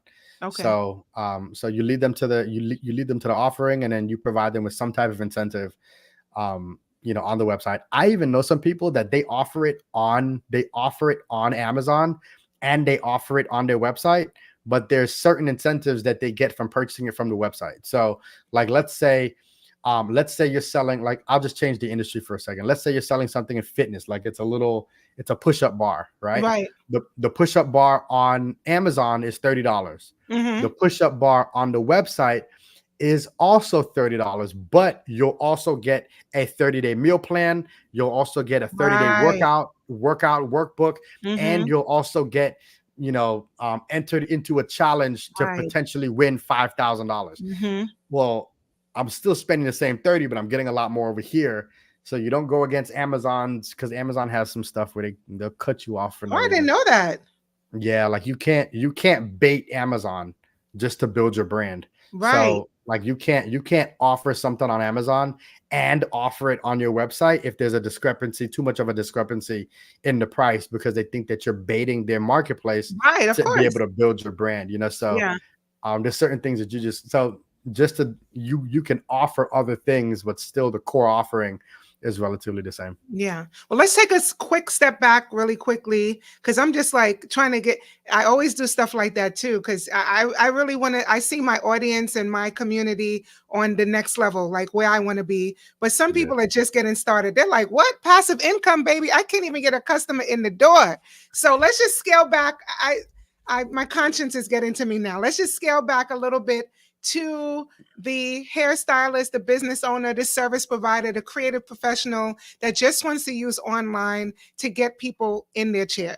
So they're not even at the passive income level. They're just like, let me just generate the income with my actual sales. So how do I get people in my chair using my online digital identity? So I'll so for the stylist, I'll start with this. I see a lot of stylists do this. I think it's a mistake, but every stylist works differently, because I mean not the majority, but I know a lot of stylists that are at capacity. So, Mm-hmm. they three or four, three styles a day. Each one is a $400-500 seat. They're good. It's good money, and they can't handle five people. They can't handle six unless they're growing their team. But for the Mm-hmm. solo stylist, um, if they want to lean into filling their seats, I would say not to put up a huge gate up front. I see a lot of people using acuity scheduling, and just to book an appointment is $200, and I'm just like, you're missing out on a huge market there. They may not get. They're not gonna. No one's gonna sit there and spend 200 unless they know you or somebody that knows you, right? So there's a Mm-hmm. large chunk of women or So people who is are that, are just you who are gonna talking miss based out. on are you talking about the price, or are you talking about the booking app The is the booking the mistake? booking mechanism, yeah, the Oh, booking okay. mechanism. Can you dig into that a little bit? Well, yeah. So like someone comes onto an Instagram page, a stylist Instagram page. The call to action, if they want to book, they click on the link. They click on the link, takes you to an acuity scheduling page. Mhm. Um, you enter in your information. You select a day. You select a time when there's available. Then the next page is a checkout page. Mhm. Um, Huge no no as a marketer. Huge no no, because you now have no idea who those people are, because they're not going to Mhm. check. A large portion of them are not going to check out. Mhm. Now another process could be, Oh, got it, you know, got it, got it. Because there you're all about the leads. You will not get the yeah, lead. Right. So it's all if they about the go to lead. check, if they go to put their information in to book an appointment, you lose them if they don't actually book. So what are Yeah. like the alternatives Well, as for a style? take out the checkout. Take out the checkout. Uh-huh. But because I know a lot of stylists, they struggle with people, backing out of appointments or saying, "Oh, I can't make it. Can we reschedule?" Just take the checkout after they give you their information. So name, phone number, email, availability, what slots, two, maybe one or two options, submit. All right. After they submit, email comes in. Awesome. Excited about doing your hairstyle. Can you tell me a little bit more about yourself? You can ask them a couple questions, and then you let them know, hey, there is a deposit for you to be able to confirm your appointment. You have 24 hours to do so. Now, that process in itself, you have these leads. There's going to be a portion of them that just don't confirm, but you still have a lot of information about them. So going back to the previous example, you could get a bunch of leads and make money off of knowing that they're a professional woman, but they need a suit next month. Mm-hmm. They're still getting information from you, but you're not just hosed on who's willing to commit or to make that big commitment right now. Mm-hmm. So stylists, I think if they focus on leads a lot more and nurturing those leads, I think they'll be able to do a lot more. But again, a lot of the stylists that I know locally, their challenge hasn't been getting business. It's It's been too the much. fact that they're hitting capacity and the business can't grow past Yeah. a certain, This or industry is just it's two different things going on. So you may have those stylists that are at capacity, but from what I'm hearing from the ears on the street, I didn't see it myself, but there's some thing going on TikTok where hairstylists are going back to 9 to 5s actually because they're losing clients or because of their price. I don't know. It's like this industry is so many different things going on at one time. You yeah. don't even know what's true and what's not true, you know? I would probably say there's a lot of people going back to 9 to 5s, but not because they can't make money. Mhm. It's not because they can't make money or because people aren't spending money on the thing that they're offering. It's because they're not managing their business the way that entrepreneurs would manage their business. I Mhm. I know plenty of hairstylists that make 10 grand a month and their bills are 10 grand a month. They love having all the stuff, but Yeah. it's not a matter of like, hey, um, I'm gonna make 10 grand a month. I'm gonna have my lifestyle be five. I'm gonna get a salon and the overhead's gonna be four, but Mhm. I'm gonna get a percentage off of every chair. Now all of a sudden, like, you're thinking scalability. You're thinking, hey, like, I don't just want to build my brand. I need to build the brand of this entire salon studio Mhm. so that I can not just fill my chair. I need to fill all seven of these chairs, because Yeah. there's also a trend right now. There's iSalon suites, there's Phoenix salons, Oh, yeah. there's these little boutique, not boutique, these No. salon workspaces Mhm.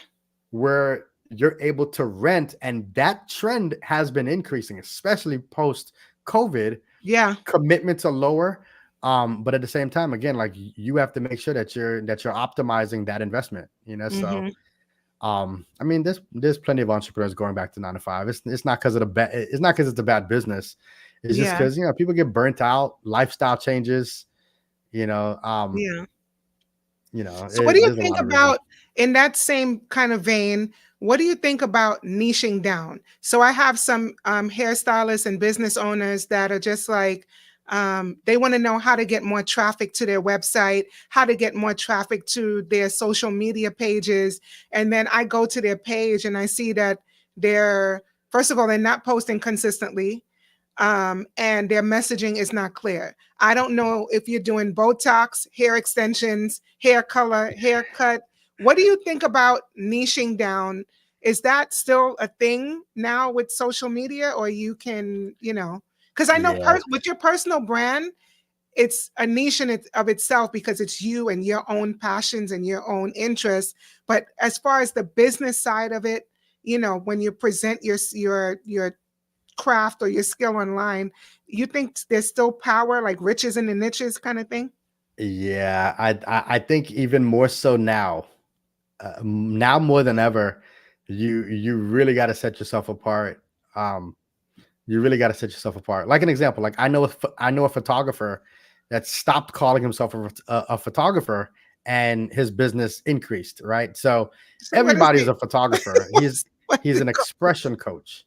Right, Oh my so goodness. but again, that's the thing, right? Yeah. He gets the opportunity to create his own blue ocean. There's a book called Blue Ocean, actually, and But Blue Ocean, isn't that from Russell Brunson's Expert Secrets?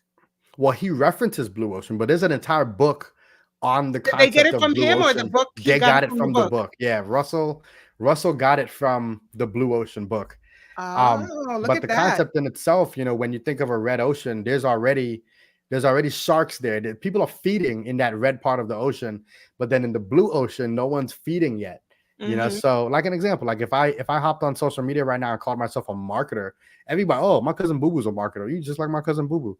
And all of a sudden, like now I gotta fight. No, I'm not like your cousin Boo Boo. Like I'm not, I swear I'm not. I I don't want to be that, right? I don't want to Hmm. have to fight in a red ocean.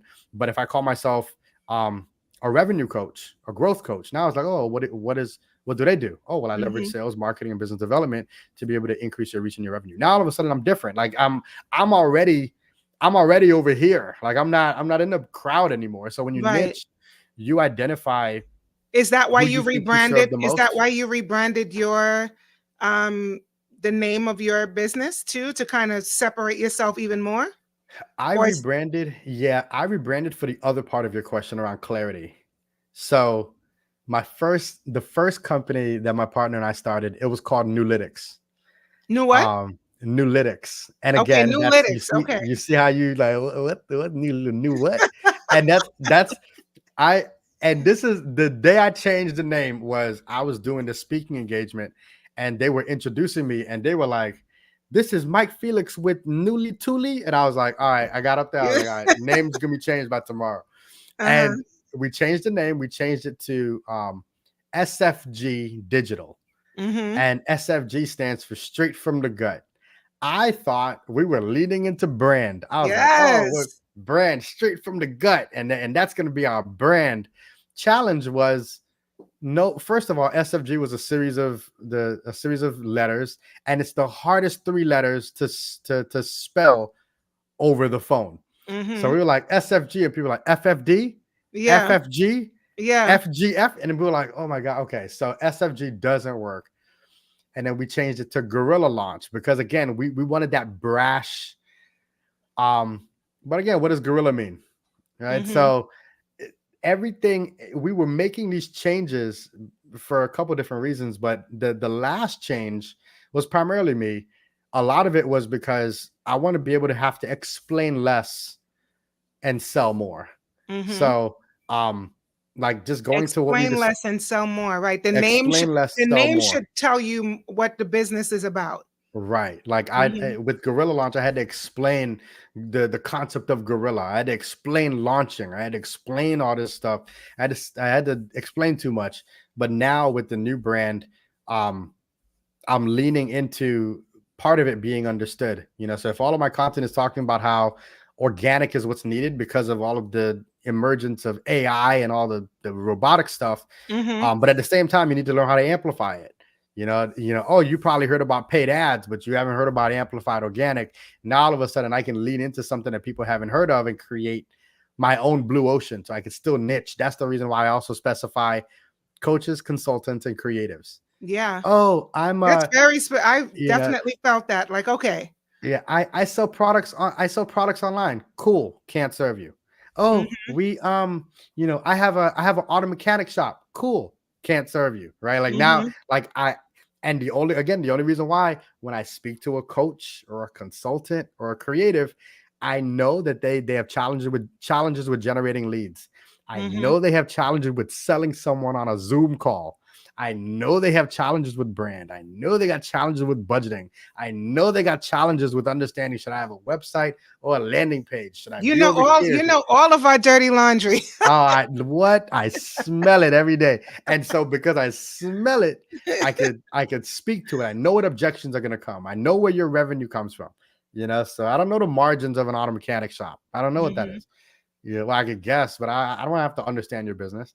I know Yeah. the pain. I know the pain of being good at something, but then being like, dang, I can't pay my rent, but I'm better than all this. Like, I know what that feels like, Mhm. So because of that, I'm like, I'm gonna niche and I'm just gonna speak to those individuals. And when they hear those pains, when they think marketing sales, they're gonna say, okay, no, you know me, and we haven't even met, so Right. that's why Yeah, because you niching is speak good. their language. Yeah, Just like yeah, when the yeah. preachers preach and you're like, wait, he Right? talking to Am I the only person in here? That's what niching does for you. It enables you to have a stronger conversation versus a broader one. I know that even with me teaching personal branding, not even being a personal branding expert, just from my own experiences, the reason why I was able to be so successful is because it was all about textured hair. Then it was all about natural hair. Then it was all about it just carved, just became more and more and more niche. And I did research and then I got results. And that's Right. really what how I was able to win at it because I produced results in that market that needed that type of attention. So you mentioned AI and robots and things like that. How are you specifically using AI to grow your business? I'm using AI in a supportive way. Mm-hmm. Um, I don't create courses and stuff and curriculums from AI because there's certain things that it doesn't know how to feel yet. Well, Mm-hmm. I say yet. Let me not say yet. AI is artificial. So Mm-hmm. knowing it's artificial, I use it artificially. Mm-hmm. So if I hit a block with regards to some type of content I want to create, then I'll use AI. If I want to get a deeper understanding of or some reference to challenges that someone may have, I'll leverage AI to help me articulate that particular challenge. But I'm still Mm-hmm. taking it and adding my own human uh, my own human intelligence to it. If clients, I've had a lot of, especially within the space of creating digital assets, I had a lot of clients who, creating content was a battle. It took a lot of Mm-hmm. time to run a campaign or to do certain things. I can leverage AI for that. So I don't have to hire a content creator. I can leverage AI to be able to create certain things and then be able to say, hey, let me know what you think about this. You fix it. I don't have to Mm-hmm. think through. I don't have to take 2 hours to fix this. Here's 5 minutes. Here, you fix it. Or I could find clients using AI. Mm-hmm. So, How can you find clients using AI? Taking well, notes? Let me get well, my I notes. mean, when you're running an intellectually based business, you can leverage AI to be able to create an introduction that's captivating to that person, right? So like let's say like you being within the branding space. If I were to hop into Chat GPT right now and I were to say, hey, provide me with 3 challenges that branding consultants may face when they're first starting out with trying to generate revenue, it's going to tell me, right? So I'll Mm-hmm. look at which one I think is most impactful, and I'll hop into Instagram. I'll find 50 branding consultants and I'll say, hey, I've observed that branding consultants normally face this challenge. Is that something that you're facing? Out of 50, 10 of them are going to respond. 3 of them are going Mm-hmm. to schedule an appointment. And if one of them book me to do coaching, that's a good conversion just because I leveraged AI to create that Yeah. that that information for me. I notice you do a lot. You've been talking about doing a lot of outreach. Do you feel like that's always necessary? Because with artists tend to be, and that's part of my struggle, getting them out of the shadows. We rely a lot on our art, on our gift, our talent, and whatever that ability is. But now stepping into your personal brand, you have to be in the forefront. But there's still a little resistance. Like I was telling you, even with this podcast, being able Yeah. to channel the guest and get the guest in, you have to do this outreach, and sometimes that could be uncomfortable. Is there a workaround to this outreach, or is AI doing that yet? 'Cause- I'll tell you this that so in different spaces, again, the way that people are responding to things are different, even events. I mean, do you know how many people now, like I remember the days where all you needed was a flyer, and you give people a flyer and they're like, oh my gosh, there's an event happening on Saturday at 1 o'clock, I'm gonna yeah. be there. I Hmm. remember those days. Now people don't just look at a flyer and say, oh, I'm gonna go. who invited me? Was Mm-hmm. I invited to come to this event? And best believe, there are a lot of people right now, the most successful events, the most successful businesses, there are people doing the work to be able to hunt a little bit in certain spaces.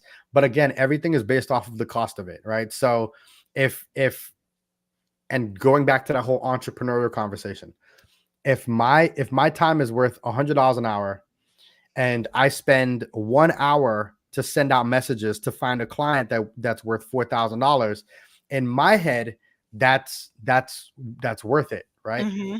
If I were to spend $100 on ads and I generated a certain number of leads and it led to no clients, or if I had to Mm-hmm. spend $400 to be able to get that one $4,000 client, now all of a sudden it costs me more to advertise than to just send the messages, right? Mm-hmm. So Mm-hmm. we all have to go through that little exercise to determine, what that exchange looks like. There are a lot of people that don't want to do that outreach. If you don't want to invest time, you better invest money somewhere. Mm-hmm. Somehow you got to be getting people's attention, Right. and you can't leave That it to either Facebook, the time Instagram. investment or the money investment. Yeah, you either got to pay with time or money to get in front of people.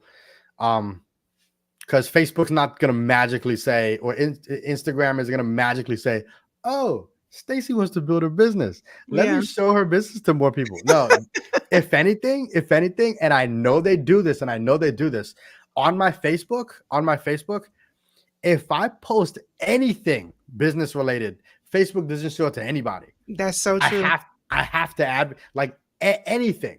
But if I share a picture of my son, if I share a picture, oh yeah, I'm grabbing coffee, if I something like that, everybody. Hey, I somebody bad drove me today. Everybody. If it Mm-hmm. has any keywords in there around business or anything that could support me getting a client, they're hiding it. It's Yeah. because they want you to pay, and that's the business. So you either pay with time or you pay with money. I'm glad you brought up your sons because I wanted to ask you this early on, that you have two sons, you have a family. Do you find that you have a hard time juggling being a family man and a business person, or is this online working space so convenient for you as an entrepreneur and a business owner? That's a good question. It's changed how I operated. It's changed how I operated. So there was a day, there was a day when I used to make a lot because I leaned into other people's conveniences. So I used to work with a lot of people who had full-time 9 to 5 jobs with Mm-hmm. side hustles. So you know what I did? Hey, when can you meet? Evening. Awesome. I would have a 6 o'clock appointment, then I'll have an 8 o'clock appointment, and I'm out until 10 o'clock. But I'm at co-working spaces, I'm at coffee shops, I'm out meeting with clients, and of course, not too many people are doing that, so I'm getting business. Then I got to Mm-hmm. fulfill it during the day. But now with two young kids and then a family and stuff like that, the evening, other people's conveniences doesn't serve mine. So Mm-hmm. that's the reason why with my business now, a lot of stuff is focused on groups, it's focused on platforms, and it's focused on things that don't really require me to be interfacing with people real time like that. Right. So even my coaching model, I have this tool called Loom. So I provide my students with exercises, Mm-hmm. and they go through the exercises and they ask me questions. I don't schedule a time to meet with them. I click the little Loom button and I record a video. So Mm-hmm. I'm like, hey, awesome. Thanks for answering those questions. Based off of A, B, and C, this is what I would advise you to do. And I record a little video. I send it to them. And then you Mm-hmm. know what? 30 minutes later, I'll say, hey, you know what? I got another idea. And I'll record another video and send it off to them. And Yeah. I'm literally sending a bunch of little videos, and Right. they're getting what they need, but it doesn't require coordination. So The scheduling. Yeah. all of that came about because family, and just, I have my own conveniences to, to to focus on now versus other people's conveniences. I think it's so interesting because, of course, you're the first. He's the first guy on the Girl Activate podcast. And I always for the ladies, we have I'm just gonna give you a little, can I tell you a little bit about what Yes. the ladies go through? You gotta say Yes. yes, because you can't look bad, right? Yeah.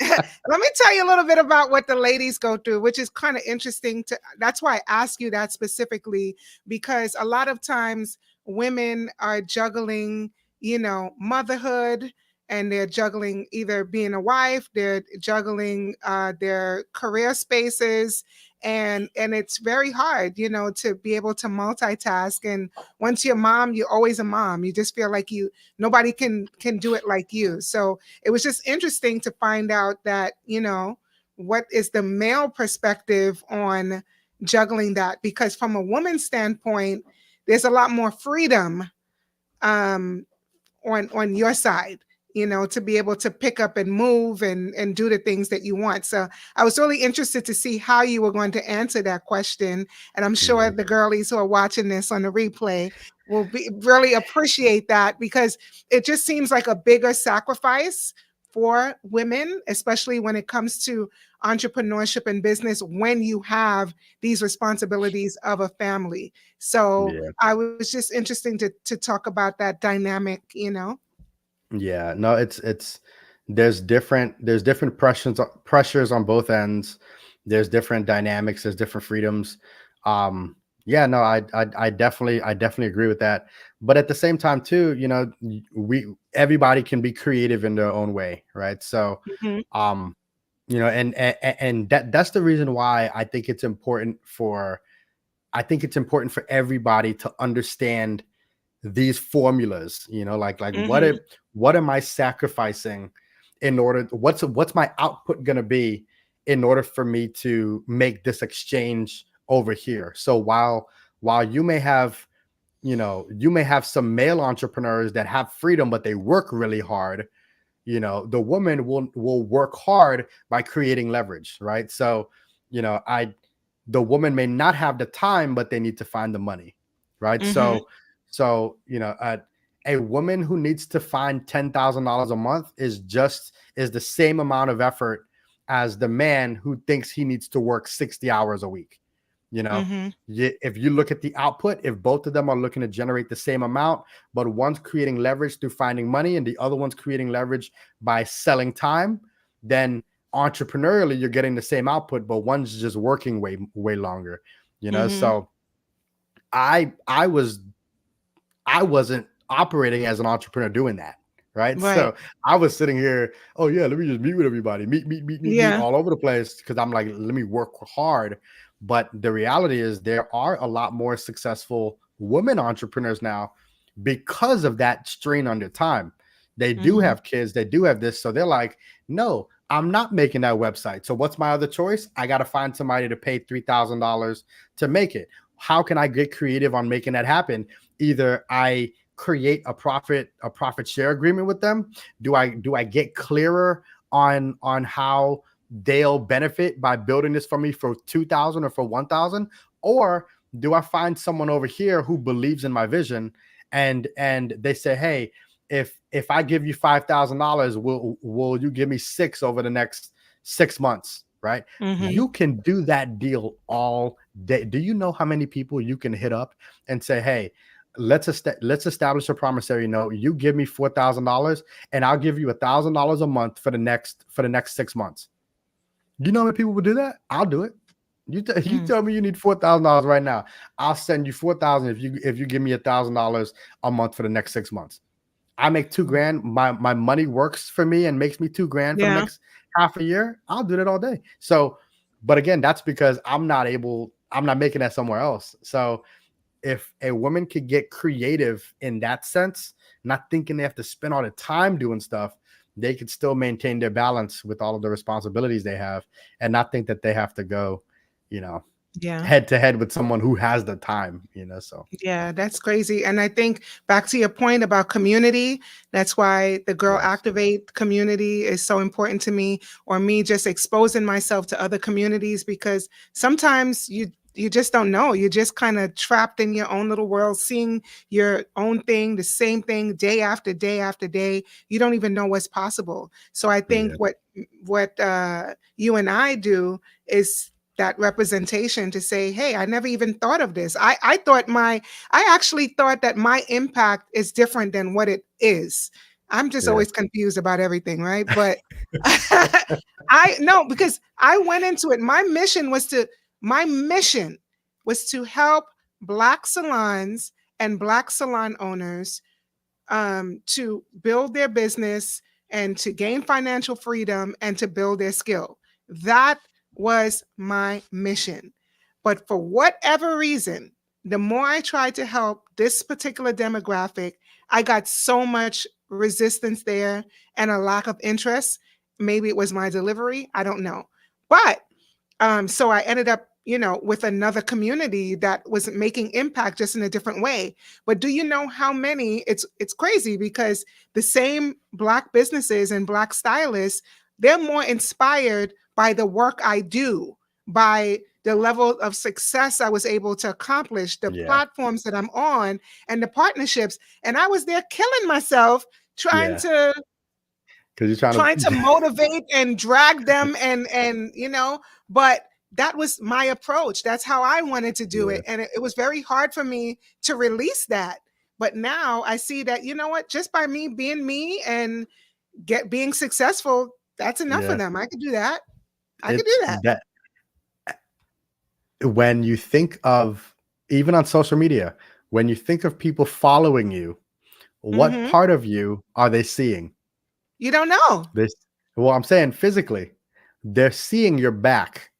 So Hmm. that's in our community. There's a lot of people that, like, they want to inspire the community by doing this.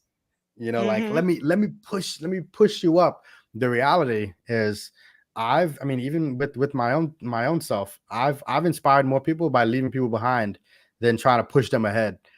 So it's not all about like, hey, you need to do this, come, you need to do this, you need to. No, it's about, hey, you're getting left behind, it, and they Yeah. follow. They follow. Oh, Like you, it's very difficult playing in the mud and thinking that people are gonna sit here and do what you want to know. it's You the sometimes you FOMO. gotta you It's the gotta leave you FOMO gotta that's leave people more behind. powerful than anything, right? Yeah. When I'm selling, And show them that fear. when I'm down in the trenches with you, pulling you up, you're just like, hey, you having fun. It's a party. Yeah. You're down here You with feeling that me. way. It's all good. But when I say, you know what, I can't help you no more. You're just dead weight. I gotta go. They're like, no, no, And no, no. All right. you don't even have to say that. You just gotta just keep doing your thing. And what happens is they're gonna be like, oh, hold on, where she's speaking on what? Oh, hold Yeah. on, her group grew to what? Oh Yeah. shoot, she got featured where? Oh, she won what award? And now all of a sudden it's like, okay, what are you doing? And you it hey, we don't have time, buy this, buy that. Like, it's not, so because your time becomes more valuable when you start Yeah. to validate the fact that you know what you're doing, so. Well, speaking of time being valuable, I know your time is valuable and we could probably chat it up all night. What I'll do is, you said there was some comments here. I'm going to go through the comments and then you can tell me what you're working on now and some words that you want to leave with the community. But we got Shelly here that says, thank you for sharing your knowledge. Stacy Ciceron and Mike Felix. So she knows us personally. You made my website 6 to 7 years ago. This is one of your past clients. Yeah. Natalie says, ask your market. I like that. Heart of service. And okay. And I think the actual question here is, so what's the most effective way I can grow my YouTube channel? That's actually the only question that I see here. Gotcha. Yeah. Yeah, I honestly, I like answering questions that I really I have solid answers on. YouTube is challenging. Hmm. It's not like a social platform where you can go out and just, like, build. YouTube, you gotta attract. So I don't have a success formula for YouTube, unfortunately. I wouldn't be able to answer that question. What I've seen people do is they really lean into consistency. um they really also lean into ensuring that they're driving people to their YouTube channel through other channels. So Mhm. um I've seen a tactic. A lot of people are leveraging short form on social media platforms where they have a following, and then the long form version of it is on YouTube, which is good. um and then you also have some others who are leveraging sponsorships to be able to build their YouTube channel. So Mhm. they find capital from these sponsors by letting them know what type of audience they're looking to build, and then they leverage those sponsorships to drive some ads to some of their YouTube content. So Mhm. I mean, there's a number of tactics, but again, YouTube is tough.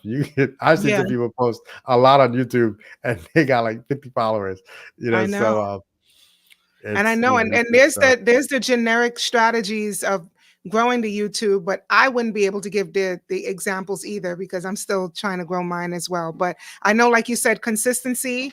I know that SEO is a big thing, like finding yeah, captivating titles, using really good thumbnails, yes, um, also using other people's platform to be able to promote your videos and have searchable content, like have topics that people are already searching for. So that's my extent yeah. of what I know. Am I doing that? No, of course. If you've listened to this whole episode, you know that I know exactly what to do, and I decide to do opposite because that's Well, just how I live my life on a day-to-day basis. but you know one thing I realized just about people, entrepreneurs. There's a quote that goes, "Those who pay attention." Yes. Some years ago, because I give a lot of free information out there. I give a Yeah. lot of free information in groups and all this, and I've had a lot of people hit me up and like, "Oh my gosh, Mike, your videos are so informative, so informative." And then I'll look and I'm looking to see if they're taking action, and they're not, right? So they watch my videos, but they don't do. So I remember there was this one guy, this was like 4 years ago. This is when we were just getting into COVID. um he was like, "Oh my gosh, your stuff is so good." And I was like, "Oh, okay, cool. Yo, like, so you really want to do A, B, and C?" And he was like, "Oh yeah, I'll do that." So a couple weeks later, I followed up with him and I was like, "Hey, I really think you would be a great candidate for my coaching program. I'd love for you to apply." Notice I use the word apply. So a lot of my Hmm. stuff, like, I try to get them to apply so that they feel like they got to get accepted into stuff. Right, right. Another, but so he applied, and I was like, and I sent him the invoice. It was for 3 grand, brought it down to two for him. It was like Hmm. 1,800 for him. I proceeded to then continue giving him the same free information I was giving him before, but his activity totally changed. So I'm Mm. giving him free information, not listening. He paid Yeah. $1,800, and now all of a sudden he's doing the stuff. He's sending the Mm. DMs. He's making the calls. He's taking the time. He's making the plan, and it's like, so that's true. Those who pay attention. So I agree. I agree because I'm also one of those students that um both. I've I've paid and not paid attention. As you can see, I'm kind of like a little rebel. But I've paid and not paid attention, and I've not paid and paid more attention. I think it's just how you feel like you can apply the information right then and there, like how it yeah, for me, everything is again the artist. You should understand us. We have to feel a certain yeah. way. We have to feel a certain way. It has to resonate with our spirit in order for us to do certain things. So whether it's free or paid, if it's just like that's the truth, I'm doing it, I'm trying it. I mean, I downloaded this book, Brand Story by Donald Miller, or Story Brand by Donald Miller. And Mhm. I've tried listening to this thing several times, came highly recommended, great book. And I released it because you can only have it for 21 days. And then I put it on hold again because I'm so determined to read this book, but I didn't read the book. And today, one of my virtual mentors was saying, you know what? I think you guys need to read this out of nowhere. She said the That exact book. title of the book. So, of course, being that I have to feel like it resonates now, I feel like, okay, that was my sign. It's all about signs and feelings, and I have to stop. I have to stop. I'm letting I I'm mean, I have to there's stop. have you ever heard about the concept of false pain. False pain? False pain. So No. like ever since we were young, there was real pain. So real pain for not doing certain things. So like you see how like reading a certain book, that didn't fly when you were in school, right? When we had to get accepted into first grade, and then someone told us like you better prepare for that quiz or else. You better take Mhm. that test or else. You better pass that test or else. You better submit your homework or else. Mhm. And then there was always a consequence to not doing something. For years, for 18 years of our life, there was a consequence to not reading a book. There was a consequence to not studying, not doing stuff. Then, Mhm. some go to college and then that same structure is there. And then we leave college or we leave school and some of us get into a job and there's a consequence to not doing that report on Friday before that manager. There's a consequence to not submitting your time card for blah, blah, blah. There's a consequence. But then you get into entrepreneurship and it's like, you got to figure out what the consequence is to not reading that You're book. right. You got to figure out what the consequence is to not marketing. You got to, and some of us don't. So Mhm. when we don't know what the pain is that we didn't read the book. So Yeah. now when we inject something known as false pain, if we say, hey, you know what? Um, I'm losing A, B, and C if I don't do D, E, and F.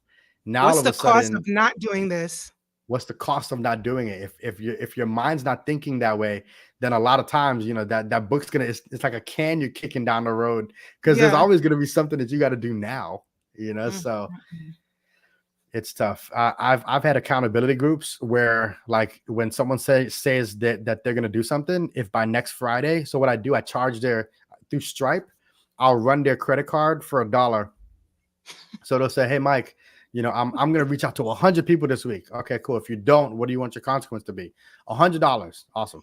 So the next Friday, they get a message. Hey, send me the list of the people that you. If they didn't, I run their card for $100. Now all of a Mhm. sudden it's like the first time I run it, they're oh okay, whatever. The Mhm. second time I run it, they be like, all right, hold on, You're like, "Whoa, whoa, whoa, whoa, whoa, whoa, whoa. hold on, hold on, Okay. hold on. Yeah. So, I was but just again, playing. I like was just now, playing." that consequence is costing you $400 a month. That's a Benz. You could buy a Benz based off of what you're not doing. That So consequence has a price to pay. What is the sometimes cost of you not doing the thing? And as an entrepreneur, we don't there's so many that corporate structure that we're running from, sometimes the advantage is that same yeah, structure, that you structure. know? Yes, yes, yeah. Wow. Because yeah, nobody's So telling me to read the book. Nobody's telling me what happens if I don't. Nobody's telling me, you know, um, I just been fortunate enough that the natural ability, you get so spoiled with the kind of natural attraction and natural occurrences that's happening. But you know yeah. what? I had a very informed conversation here tonight. I feel like there's so information. I'm not even going to know what to make a clip out of because that's my next homework. My next homework right after this call, I'm going to re-listen to think. All right, what is going to be that those sound bites that's going to get people interested in listening to this Yes. episode. So, but we talked about so much. I don't Well, know. well, the funny thing is there's an AI. I'll look up the name of the AI tool. There's an AI tool that you can upload video clips to, and Yeah. it'll give you points. Yeah, So I you tried can something like that. I tried one called Get Munched, and okay. um, the clips that it came up with, I'm like, really? Like, Oh, it was creating the clips or it was writing it out. it both. It did everything. It came up with Okay. title, caption, clips based on relevant keywords that we say Okay. in this. But if you have another app, I'm open to that too. I'll look up I'll look it up, but yeah, there Yeah, was one that I saw that sounded really cool, but again, could have been just yeah, marketing. that's So right. So now that we're kind of wrapping up, is there anything else you want to say to me specifically while I have you on the line? I mean, well, first and foremost, thank you so much. Again, thank you so much for having me on here, and thank you for making me the honorable first, the first male to be on the Girl Yes, Activate. yes. I don't know how Um, often that would happen, but you know. but again, I think that just the name in itself is powerful. I think it's moving. I think there's so much that this community can do, and it's needed, especially Mhm. again going into this year. If you're not activating something, and Yeah, I when I was getting into the group, I noticed that there was a question that was like, what are you looking to activate this year? Your health, your wealth, your you're relationships. right. Like these are things that people in the community need to really say, hey, you know what do I have to do to activate relationships? I'm getting to that age where I'm noticing I'm not calling people back as much as I should. I Mhm, don't have the same level of depth and connection with people. What do I need to activate that? Man, my mhm. money's not where it should be. What do I need to activate that? Man, you know what? I don't think I'm good health wise. What do I need to activate that? So I think I think there's a lot of great stuff coming out of what you're creating here. So Yeah, I'm thank you. honored to be a part of it. So thank you. Thank you. Thank you. Thank you. So I know you have a lot going on with your nonprofit and with your coaching clients and your academy and things like that. Tell us what you're working on now and how um, we can be in touch with you. So yeah, so right now, everything that I'm working on is around the Amplified Organic platform. It includes, so it's the Amplified Organic platform. It includes the Organic Sales Academy, which is that community, my organic sales formula, which is what's even fueling how these campaigns and these sales methodologies even work. And then there's a software tool called the Organic Sales Engine. So that's a CRM, marketing automation software, and together that's what's forming Amplified Organic. So for anybody who does want to learn more about this approach towards building your reach, building your revenue, just go to amplifiedorganic.com. The big call to action on that page is your name and your email address. You'll receive an email to say, hey, welcome. You'll be receiving some information on a weekly basis around different tactics to grow your audience. You'll gain access to a small group. And you also have access to me and the other experts who are sharing knowledge. So again, it's around growing your reach and revenue. And the only way to filter through the noise right now is to be open and asking questions and engaging and building community. So the same way that you're growing Girl Activate, the Organic Sales Academy is focused on growing a community on people around people who are looking to leverage that framework to build their reach and their revenue. Now, are you still doing one-on-one coaching or is that something you phased out? Selectively. Selectively. Okay. So if someone has a an idea, well, let me start by saying this. Normally my first step is to have a 15-minute conversation. If someone has a business and they have questions, I love the 15-20 minute conversations. So if anybody wants to connect, there are links within those emails that where we can schedule a 15-minute touch Okay. point. um if I'm not available, I send videos. So I'm always Mhm, sending videos. I turn my camera on. My camera's on all day. All right. mhm. But when it comes to like coaching long term, I don't do too much one-on-one coaching anymore because my clients get far more value from engaging in a group fashion, anyways. Okay. So what you're working on, and I think I really wanted to find out. I had gotten this idea from another podcast. I don't even remember the name of the podcast, but it's kind of like we can do a timestamp of where do you see yourself in 5 years? 5 years. First of all, relaxing, relaxing. I see myself relaxing, but I also see myself entering into a new phase of who I'm aiming to be. So right now I'm in the execution phase. So I'm doing work. I'm building, I'm creating, I'm producing. But in 5 years, I want to become someone who's more on the investing side. I want to invest, resources into certain things. I want to amplify people's ability to do some of the stuff that I'm working hard on now. I want to, Entrepreneurial. Im- yes, I want to hear a good idea, and I want to be able to say, hey, like I'd love to put, $40,000 into that right now. Let's go. Mhm. I with my family, I want us to travel. I want us to be able to spend, a month in a different country, or, go and do certain things. I want to be able to support my family. Um, I'm in Orlando, right? So I want to be able to say, hey, I reserved 4 villas in this new resort. And Let's everybody shut just Disney down. come, Shut Disney down. no, ain't nobody shutting Disney down yet. But I don't even need shut Disney down money. I don't even need shut Disney down money. I just want to be able to say, hey, all you need to do is get here. That's it. All you need to do is get here. So um I definitely want to change how I think, within the next 5 years. So Nice, nice, nice. Now, is there any final words you'd like to leave for the Girl Activate community specifically? Any words of wisdom you want to leave them with? um well, I mean, I just to keep it extremely simple, the only way for, like I just mentioned, where I want to be in 5 years, which I'm hoping everything that I said sounded like, oh wow, that's a better life, right?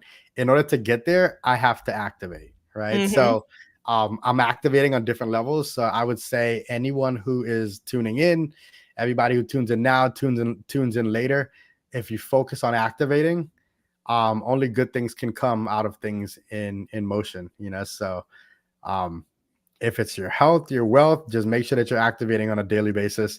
And not to sound frou-frou, but it doesn't take that much energy to activate. It's just Mm-hmm. one little millimeter every day that moves you the That distance over compounding. time. Yeah. So Mm-hmm. just activate, I activate, love activate. that. I love that. Activate, activate, activate. Well, Mr. Mike Felix, I want to thank you so much for dropping some serious gems. You're going to have me thinking all night, maybe for the rest of the week, even about what I can do to, because I made a clear distinction on this call tonight. So I just want to call that out too. Just that entrepreneurial impact versus being an expert. I think that that was a major gem and distinction that I made, of where do I really want to see myself and not having to be, do everything myself. But I want to thank you Right. so much for your time, being the first guy on the show and dropping all these gems. And for the girlies, I just want to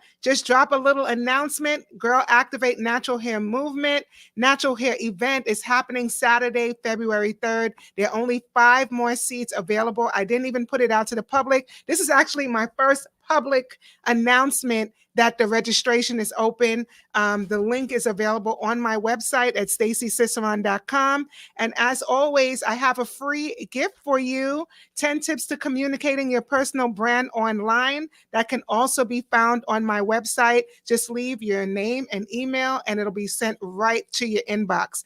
But again, I just want to thank you so much for tuning in. Mike Felix, thank you so much for being a guest on the show tonight. And everybody, do the work, activate. Let's go. Woo! I see you guys next time. Thank you All so right. much.